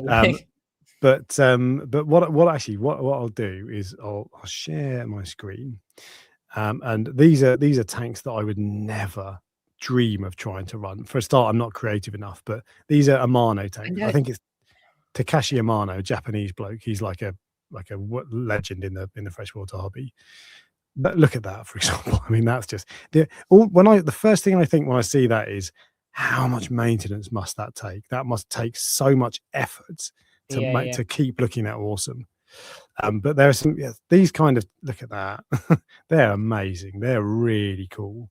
But I reckon most people don't have, look at that. most people don't Yeah. have tanks like that because I it's think so there's two types of freshwater tanks. difficult. There's freshwater, like this is your first tank, and then there's those tanks, and they can't So that even be compared. yeah, and in terms of the freshwater and saltwater difference there, have I started the poll? Yeah, I have. It's started the difference there. There are a lot more, and I'm gonna try. I hope this comes across in the way I intend it, but there are a I lot look more forward to people. responding to this comment.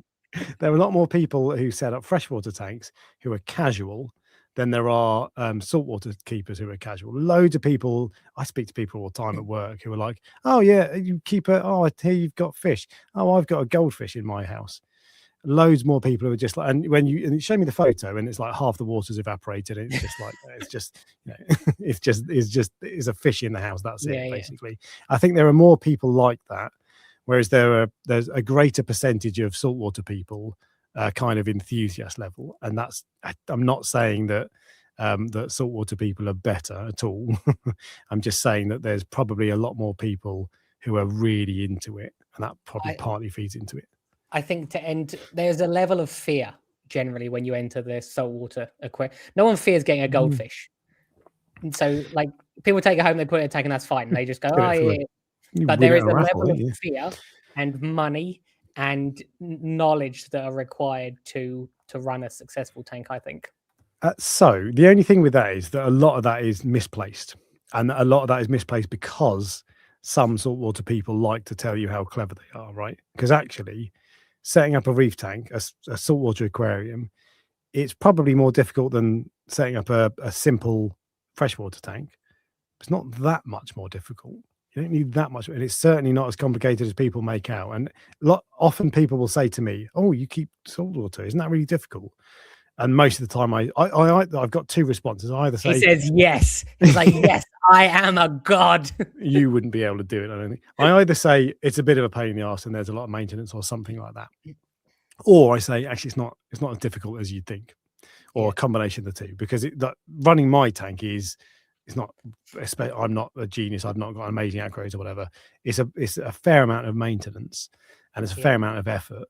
But actually, running a saltwater tank generally is not as difficult as some people like to make out. It's not about intelligence anymore. It's about diligence. That's which is, diligence. This is why you can be successful. So. It's funny because I actually thought this before the live stream about how I would, and I've forgotten what I was going to say until that point. I am not an intelligent person. You're supposed to laugh when I say something like that because otherwise people think I'm serious. Everything at school. Like half the time I didn't even turn up is the honest answer. Well, no, I usually turn up, but I was vacant. But it's because I wasn't interested. So it's not an intelligent thing to do this. It's about diligence and care and maintenance, basically. You're a lot more intelligent than you're giving yourself credit for there, by the way. I'm not. I wouldn't say I'm intelligent. Oh, you might not be able to do algebra.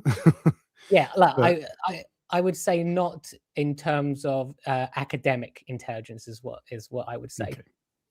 Okay. Is there an arrogance problem in saltwater? 60% say yes. There you go. There you go. I like it when we're on the winning side. I'm not sure. I think given that we are saltwater people, being called arrogant and being confirmed, I'm not sure that's a win, but okay. No, I know, but what I'm saying is if we say yes and then 10% say yes with us, then we're not in the majority. Yeah. Okay. Right. Next one. Ethical issues with saltwater YouTubers. I actually thought this was interesting, this one, but I'll let you go first this time. Yeah. And the one thing with this, there's a few topics of YouTube in particular. And so I'm instantly, like, I'm not the person to talk about this because there's probably a level of unconscious bias here where I'm going to defend because in case it's talking about me, but I'll try to be balanced here anyway. So in this point, he was talking about saltwater content is too often treats livestock like content fuel. You have the same thing happens over and over again. You have a massive build, an insane stocking list, then a tank crash, a rebuild and repeat, and people buy into that because they've experienced it themselves or it's a relatable journey or whatever. And he said that, and this was the kind of the main point he was making. Actually, one point he said is that he thinks that tank crash content is very clickable, very enticing for views, good for views, effectively. But the main point he was saying is that some of the, and this is the thing he has an issue with in terms of ethics, is that some of the crashes are avoidable and decisions are made because they make better content. I don't know about that last bit. I do. Okay, elaborate. It's true. Yeah, it's true. So Michael Owens talked about this a little bit in his last video, that he's not at the moment, he's not doing stuff, he's not doing updates on his tank because he doesn't want to have to be interfering with it and tinkering and that sort of stuff. And that is, you definitely see that a lot across the saltwater hobby, is people making updates on their tank. I've never really, so I do tank updates, of course, but I've always thought from the start, no one wants to know what's going on with my tank every week, so I don't really care about that, so I don't tend to do that. But there probably are decisions that are made that shouldn't be made. And actually, for example, this probably shouldn't be made. So that I set that tank up behind me quicker than I would have done if, well, I was going to say quicker than I would have done if I was just doing it for myself. That's actually probably not true, but quicker than I would advise other people to do, for sure. And I talked about that, but you can say don't do this all you like. If you show someone, people are like, oh, cool. But you didn't. Did you buy the box fish, for example, because you wanted the box fish, or because you think people will be interested in it? Oh, because I wanted it, 100%. Yeah. Yeah. So I don't think I make decisions based on whether people will find them interesting. I buy things because I want them. But so this is, I think, more frequently, potentially, like. Yeah. Than I potentially would, but yeah, probably. The only thing, but I like to think this isn't necessarily applicable to us, but I think more generally, and I'm not singling anyone out here, not calling anyone out. I remember Mike saying previously, and I have felt this as well, where you go, oh, I feel like I need to do a video, I need to do something, and this will be an interest. So I remember that. I think the longer you're in it, the less you care. Maybe if you're early in the YouTubers, then yeah, maybe. The one thing I wanted to say about that is that he said that the content is clickable, yes, but what I will 100% guarantee you, not a single YouTuber wants to put out a video that their tank crashed. No, indeed. But I think he's not saying that. He's just saying that that it was avoided. You wouldn't be in that position if you'd have been focusing on different things. This is a little bit of an insight. It is humiliating when you fail and you have to tell people. I fear that Moorish idol every day. And that's not a joke. That's actually true. Yeah. I love the fish. I think it's great. It's great. If I put coral in there and it eats it, I don't care. I'm willing to accept all of those things. If I made a poor decision and I have to show thousands of people I made a poor decision, no one wants to do that. Sometimes if something goes wrong, I don't tell people because I don't want to tell. So I'm not like, oh yeah, this will be good for clicks. I don't want people to know because it's embarrassing. So people hold us, I would say, to a higher account than they hold themselves. That definitely applies with things like quarantining and stuff like that. There'll be millions, thousands of people that don't quarantine. If Alex doesn't quarantine and his fish die, then that's not good. You see what I mean? Yeah, I think we're held to a higher account. So I don't think people are like, yeah, my tank crashed. This is great. I can make content. It's terrible when that happens because it's like an added thing. It makes the tank crash worse. Yeah. So in terms of holding people to a higher account, every now and then, and most comments on my YouTube channel are almost always really positive, really friendly. Sometimes critical, that's fine, but never nasty, or very rarely nasty. But every now and then you'll get someone holding you to a higher standard for no reason whatsoever, just because they want to be a bit of a douchebag, basically. Yeah. So I think you do get that to a degree, but that just means that you've got to. That's in a way that's a good thing because it keeps you honest. It makes you think more carefully, I think. But I guess it probably is easy, and I can't think of examples, to be fair, but it is easy to think, right, I've got to make a video this week. What can I do? I need to do something with my tank. I did it. Bleach. God, yeah. I did a series. I've talked about this before. When I first set up my channel, I decided I have to do a video every week, which I wasn't doing before then.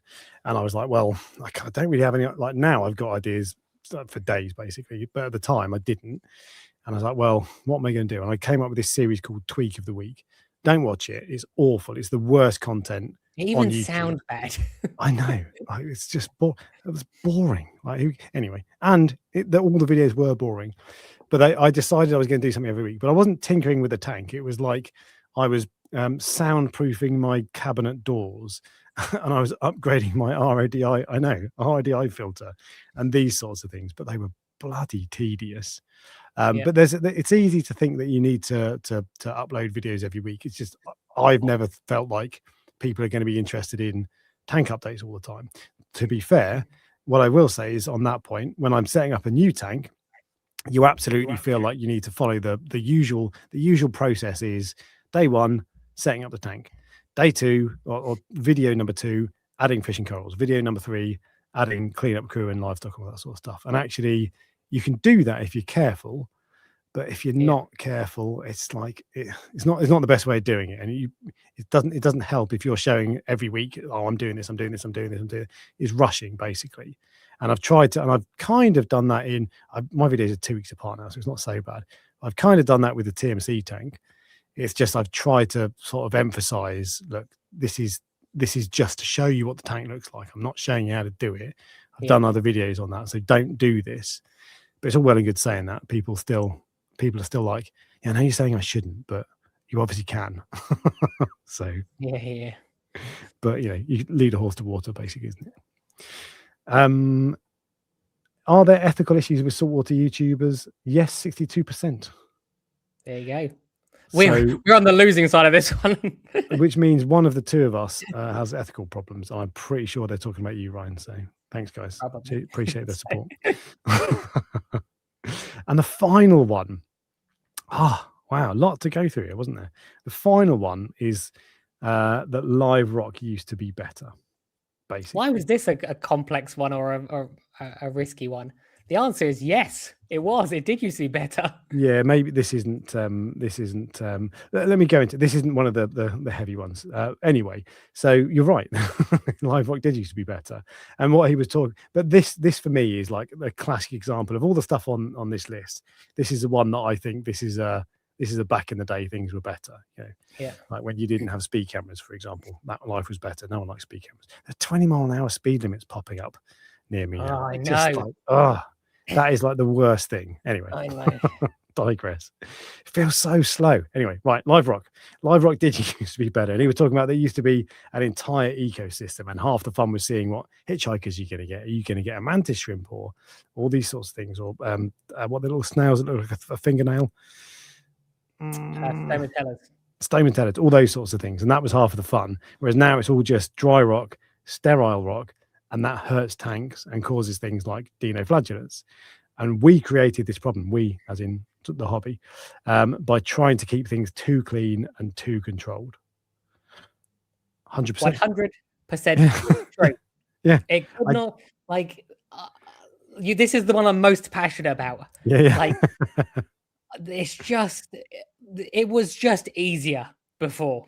Like, so the equipment made things easier, but the life in the rock made it, like, not having that anymore has made it much harder. Is what there's only one thing I can say in mitigation on this, and one point where it's like, well, but I 100% agree with it. Well, obviously not 100% because of what I'm about to say, but 99. The main reason for this is, and this is slightly changed now, but you can't get it. There was a time when you could not get live rock. So this isn't like the hobby causing itself a problem. The hobby causes itself a problem because we do want things too clean and too sterile. I feel like we've turned a corner there, and there was a period where that was targeted, and now people understand that that's not so desirable. So I think that's probably changing. But the only thing I can say there is that the reason that you don't have live rock so much anymore is because you can't get it. Yeah. But that's not strictly true. That's not the only reason, because actually you can get it again now, but it's expensive. And the two things that put people off more than anything about live rock, number one, the price. Normally 25 quid a kilo. What's that? 2.2 pounds in a kilo. See, I haven't bought live rock or dry rock in a very long time. So, or like man-made rock. So how does that compare? Do you know, like per kilo? It's hard for me Is to it say. like £1 per kilo as opposed to 25, or is it like £20 My per my 25? last aquascape my last few aquascapes that I bought were from a company called RR Aquascapes, and they make Yeah, bespoke ones, and they're brilliant. They do price it, I think, on weight, but they yeah, don't either. They don't tell me, or I can't remember. All I can tell you is I wanted this exact aquascape. I told them what I wanted. yeah, They charged me a fee for it, and I couldn't tell you how much it weighed and how much what it was. So I yeah, don't know. But the TMC, so the TMC Eco Saver, whatever it's called, in the Eco Reef Rock in the tank I've got, BRS Ryan's banging on about that at the moment, saying it's really good. It's sold as something else. I think it's Eco Saver in the States. Anyway, that is quite expensive. That's not cheap. But I don't know. I'm guessing that it's cheaper. That Live Rock is more expensive. But the two things that put people off are, one, the price, and two, people are scared. So he talked about the best thing about getting Live Rock is that you don't know what hitchhikers you're going to get. People are scared of hitchhikers, especially Aptasia. It's like, oh, I don't want Aptasia, and which I was. that's the least of your worries most of the You time. know, that's the, so I was scared of that. But when I first set up my tank, I did buy Live Rock, and it was hilarious. There was this massive tub of like a vat in the shop I was buying it from, and I was trying to pick through, like trying to pick the right ones, and I was trying to get the guy to help me. I was like, well, which ones of these have got Aptasia on them? And some of them had were covered in Aptasia, but then I'd find a few that weren't, and I was like, oh, I'll get that bit. But they did have Aptasia, I just couldn't see it because if it's on half of the pieces, it's on all of them. So, and actually, Aptasia wasn't really a major issue for me, but people are scared of hitchhikers, and they get, and I think I often see beginners wanting not to go for Live Rock because they think it's bad and they're scared of what it'll do. But actually, the reality is that if you start a tank with Live Rock, you're more likely to have success than if you start a tank without Live Rock. Would you agree? 100%. The reason I look distracted is because I wanted to do a little experiment with regards to how much the carrot. So Carib Sea was just the one that came to mind. Yep. They do a 20 pound box, which I had to then Google, which is 9 kilos. And that works out at £11 per kilo, or £11.50 per kilo. And it's then, well, you'd think so, but there is a Marine Aquatics Limited, and it says it's in stock. It's selling it for £15 a kilo, so £4.50 or £4.50. Yeah. I've seen it in a few places. It's not. That's the cheapest I've seen. To be fair, I was trying to see if I could find a comparison, another one, but it's not a lot of people sell Live Rock online. I've noticed. No, it's hard to get hold of, to be fair, but it's normally quite expensive. And the other thing is, even if it's £4 a kilo, that's not that much. If you're buying 100 kilos, that's 400 quid. Yeah, and if you've got, and the trouble is when you're buying, especially if you've gone down the route of the thing you said earlier about I need £3 worth of lights. If you spent so much money, there comes a point when you're like, I need to take the edge off. But I think people are more scared of what will come in on Live Rock when actually you should be embracing that. I found that anywhere between 15, 16, £17 up to £27. So there's probably a varying quality. Some of it's probably the fresh stuff that's just come over, which is probably the best stuff. And some of it might be. Yeah. Would you say people are more scared of the price or what you get on it? I think, look, the price absolutely would definitely come into it. But as far as I'm concerned, if you get away where you don't get any pests, which is not guaranteed, then that is the best money you've spent on your tank.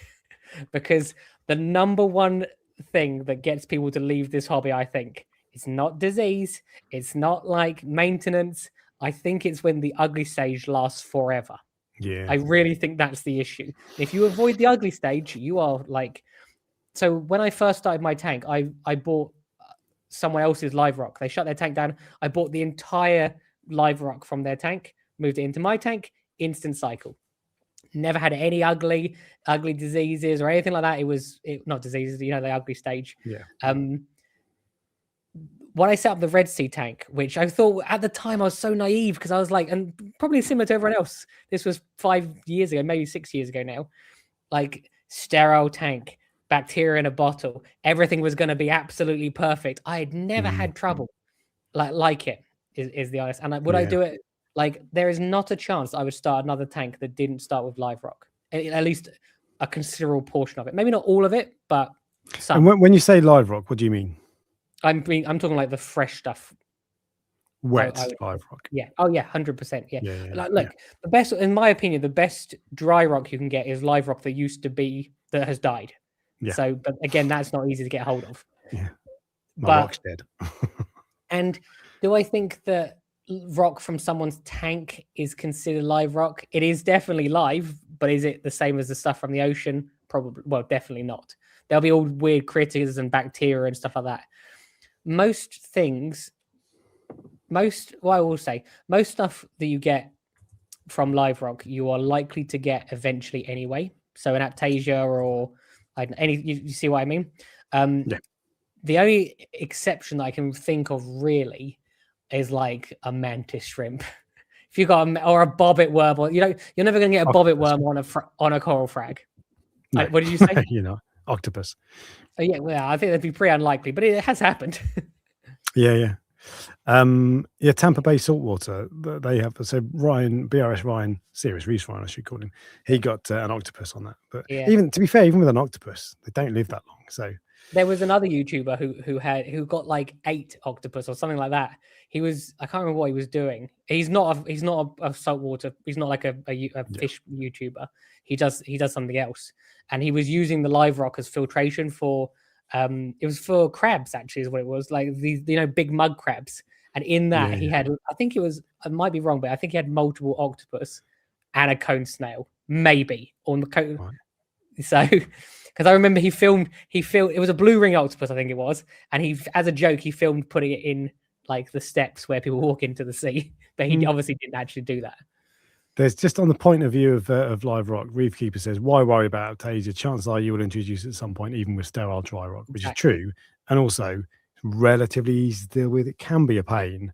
I think people worry about it too much. Anyway, overall then, Ryan, do you think, having looked at all of this stuff, all the stuff we've talked about, is if you had to say that this video is right or wrong, he's right about most, what would you say? Oh, and 89% of people said live rock used to be better.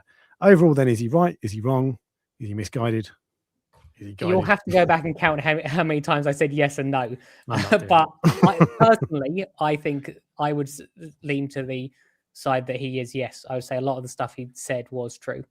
I think not all of it, but I think, is that right? Is that what you're saying? Yeah.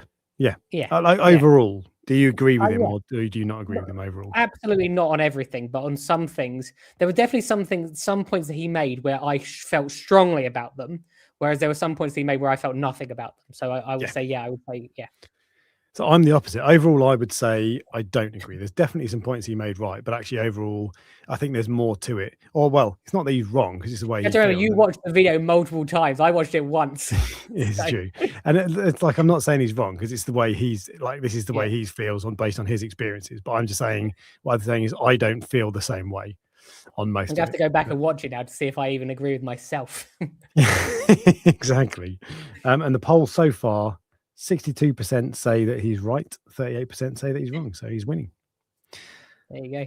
But I do think, as I said, I think there were some really valid points, and the ones that were really valid, overdid the ones that weren't valid, I think, personally. Yeah, this is true. He was on the money on some stuff for sure, and it was a useful video to make. To be fair, I think it was a useful conversation. I thought it might do. It hasn't done that well in terms of views.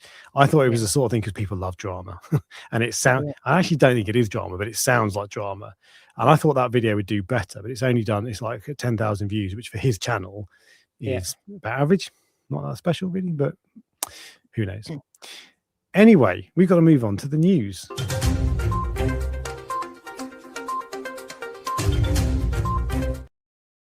I'm not going to dance to the jingle anymore because Ryan tells me off when I do.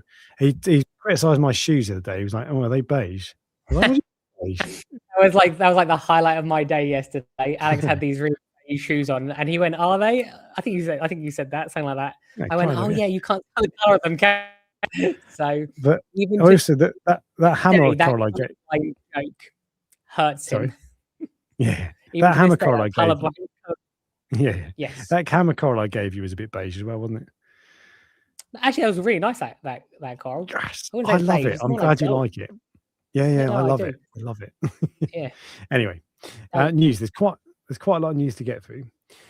So we're going to go over the things.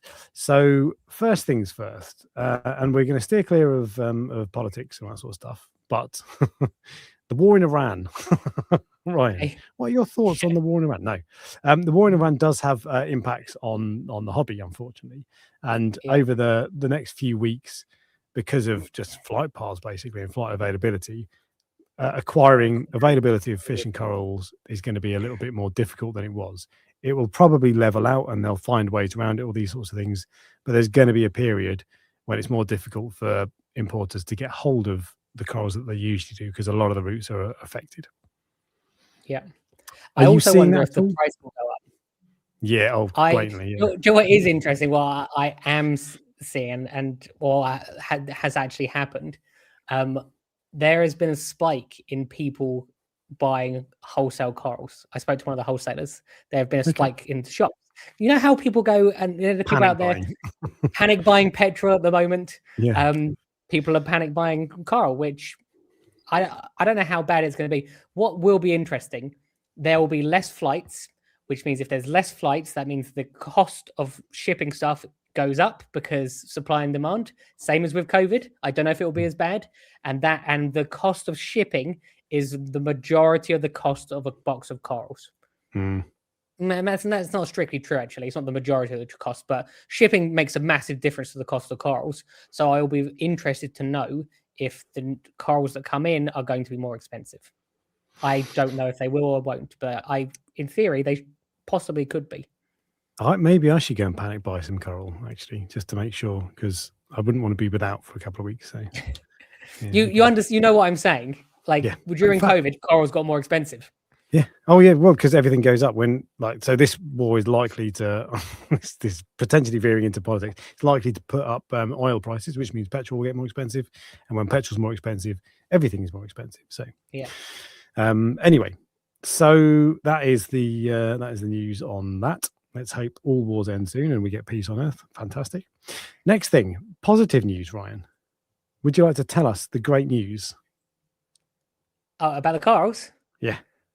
So for the first time in, I think it was since 2014, I think it said in the article that yeah, it was. Yeah.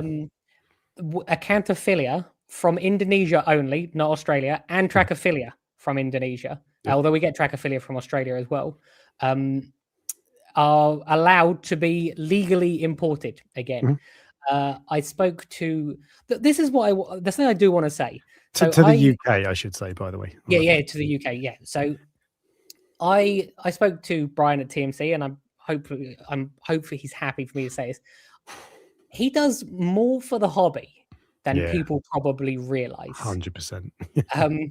Because so what happened was he spoke to CITES a year ago.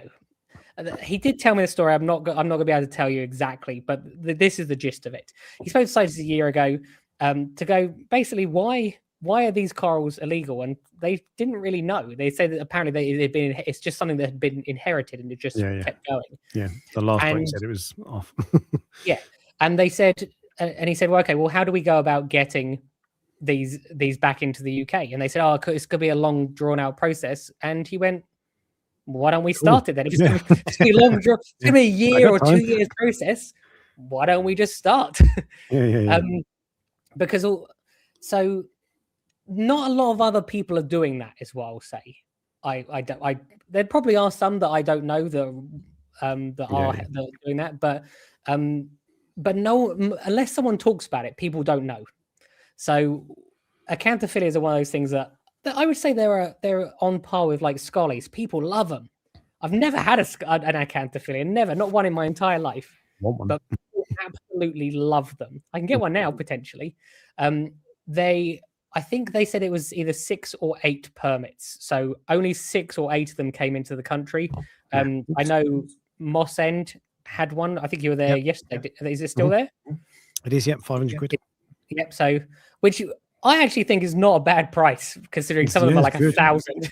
You messaged me about this, and I said I guessed how much they were going to be, Yeah. And I said $2,000. Yeah. And we didn't that know. was- And then you went in yesterday, didn't you? And you yeah, went. no, fine. And And that was based on, so the last time I saw them, a long time ago, I don't think it was 12 years ago, because that's when I started the hobby. Maybe 10 years ago, maybe they just still had one, but it was north of 1,000, and cost goes Yeah. up. So it's very impressive that they're cheap. Yeah. So I only know of, I think only two of them I know of. One of them went to the Moss End is it Derby? No, not, yeah, it's Derby. Reef, no, Reef, what's the other one that Ed owns? Oh, Rugby. Reef, Yeah. Rugby, sorry. Why is it Derby? Interesting. Rugby and Moss End, I know they both have them. And there's a couple of others that you see on, that I've seen on Facebook. I can't remember what the other one is. Oh, I think Finest has one. I think I saw. Yeah, so they are around. But yeah, it's good for the hobby because we have had a restriction lifted, and it's lifted for the right reasons. They did the studies and they went, yeah, it's not too bad, you can have it. Yeah, and that's it. It's fine. Yeah. One of the most interesting parts of that conversation, I said, why are America different? Why are they allowed them and we're not allowed them? And the way CITES works, remember, I don't know everything, so if this is not quite right, don't shoot me. There is an export permit from the country they come from, and we require an import permit here. They don't have that in America. There is only an export permit. So if the country will sell it, America will take it. That is how it works. Yeah, whereas we're a bit more like, oh no, we want to do our own checks. So for those people who, including myself, who's wondered why that they get everything, it's because there's no checks their side. There you go. Well, there we go. The only thing I'll say, so the Canto that I've seen online that they've come in, they're very nice, but I don't want to buy them. So I want, and I'm hoping that as more of these come through. Oh, you wait till someone tells Ed that you said that. As more of these come through, because I've seen some amazing Acantos, and this is like, because I've got expensive taste, right? And I'm too fussy or whatever you want to call it, but I want some of the really nice ones, and I would buy one. I don't know. Well, I said I'd buy it. If it's $2,000, I wouldn't. But I have a feeling that what will probably happen when trackies from Australia first came back, there was a very small selection that first came in, and I don't know. This is just a guess. And they obviously went to the shops, and people bought those. Now trackies are far more readily available. They're like that. I don't know if it's because of how the permits are done. I think what they were saying is that they knew that this decision was potentially coming. So they were applying for CITES permits, and those permits were getting rejected. But they knew eventually one of them was going to be a success. So you're not going to apply for 100 permits every single time to have all. You might just apply for 6 or 8 of them, and then eventually. So I think that's why there's usually a small amount at the beginning, and then as other companies and the process becomes smoother. Well, there'll be more variety as well, and like coral taste is a weird thing, and I've proven myself when I put myself up for a vote that I have terrible taste in corals. So, yeah, more the better. The red one is the one that Moss End, isn't it? Yeah, it's nice. Don't get me wrong. I quite liked it, but I wouldn't have it myself because I don't. As I said, I just never had one. But it was nicer than the green one. I saw another green one, but I can't remember where that was. But see, I like the green one. I thought that was nice. Anyway, we're going to move on because we got more stuff to go and we haven't got much more time left. There's a correction from last week. So that rotating power head that we showed, it's not a power head. It's called the Lamotte Pulse, and it turns out, so it sits in your tank and it just spins around. It looked like a power head that pushes flow into different areas. That's not what it is at all. It's an auto tester, bizarrely. I don't know if it has to go in your tank because it's quite bulky and it's not. I don't think most people would want that. It'd probably be okay, but if you can put it in something, that'd be wicked. But it's slightly funny in that it tests some weird stuff. It tests pH, dissolved oxygen, total ammonia, and calcium. And I think most people, when you're ticking off what do I want to test in my tank, some people will be like pH, okay. No one cares about total ammonia on an established tank anyway. Or oxygen, I couldn't tell you what my required level is. Calcium, yeah, okay, cool. So, but it's if you were to say it does calcium, alkalinity, magnesium, nitrate, and phosphate, that's the holy grail. So that's probably unrealistic. But anyway, That's what it is. It's an automatic tester. It runs on it. It's got like I think it's got like a slide in it or a card or something, but it tests continuously. I don't know how accurate it is. This feels like a too good to be true sort of thing, that you can just have like a thing in your water that constantly tells you what your calcium is. But if it's accurate, it's cool. And I also don't know what the price is. I would guess it's around $1,000 mark, but there you go. It is not a powerhead. Next news, Jurassic Aquatics, Ryan. Yeah, I saw that. I always whenever a shop closes, yeah. So a shop called Jurassic Aquatics, presumably based in Dorset, has closed. Yeah. I don't know how long they've been around for, but I think they moved to a different address about a year ago, and then I just saw they didn't give a reason why, but usually the reason is because it gets too expensive to run. There's not enough money in it. So exactly. So I'm going to look at the filing history on Companies House. When was it established? When was it? It was incorporated on the limited company was, and they might have been running it as something else before that. But the limited company started on the 24th of January 2023. So 3 years ago, roughly. Maybe it was running before then as something else, but it might have been around since around that kind of time. But very sad. It's based in Weymouth, and another fish shop bites the dust.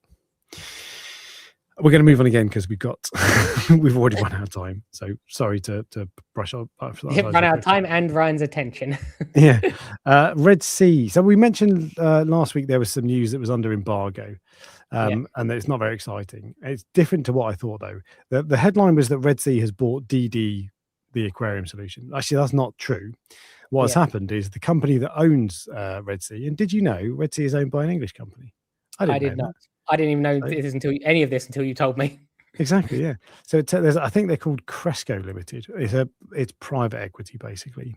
So what has happened is a private equity company that bought Red Sea a few years ago, whenever, I don't know, that wasn't announced, has now bought DD, which is David Saxby's company.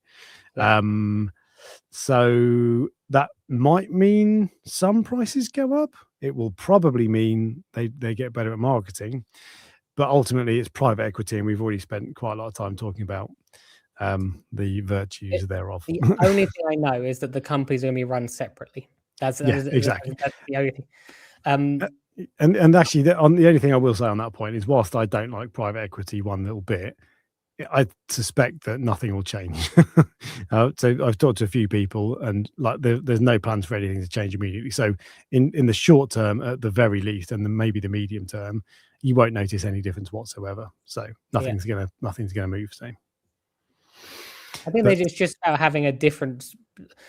Red Sea have a very, very true hardcore fan base where they won't have anything else, and it's just about having a different part of the market, I think, is what it is. Yeah, there is some crossover though, because DD distribute in the UK, they distribute AI lights. And Red Sea have got Red Sea lights. So do you want competition? But at one point, Ecotech, or maybe they still do. Like Ecotech owned AI, and then they were bought I think both of them were bought by the people who bought BRS. I think so. This is true. Yeah, it's just different people have different preference of products.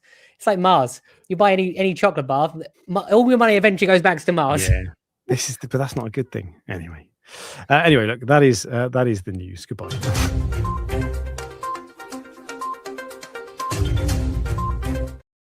And there we go. I'm wrapping up because we've. I know. I thoroughly enjoyed this live stream. It was a tough one. I'll be honest with you. I found some of it more difficult than others, but I actually enjoyed. More difficult because it's equipment and it's boring. No, it's nice to have an opinion on things sometimes, and whether you're right or wrong, and also to hear your opinion. And we definitely didn't agree every time with this. No, and it's just sometimes you can get your teeth into something. But some of the topics could be considered awkward, is what I would say. Yeah, this is true. And I did that poll to say, is he right about most of it? 60% say yes, 40% say no. Yeah. So, which is probably about right, I think. I wonder if he will watch this, because the chances are one of the people who follow him will have seen this and will tell him, and then he'll watch it, and then I'll add him to the list. And because he doesn't know what the list is, because he doesn't regularly watch, we have a list of people we upset. We don't intend to upset you. This I would be amazed if he was upset by this, because this has not been a this is not, I'm not criticizing, we've not criticizing, that's not what this is about. I think it was a really valid discussion that was worthwhile having, and we agree with a lot of what he says. So none of this was and even the stuff that we don't agree with, we're saying, look, we see things differently. It's not that you're wrong. So this was never about that. Anyway, right. We're going to be back next week. We're going to do Ryan's guide on keeping cars next to each other, which you can't wait to do. So I have to start doing some testing because I don't know the answer. I keep them all apart, don't I? Well, thanks for joining, guys. It's been a good one, and we'll catch you all later. Bye, guys. See you later.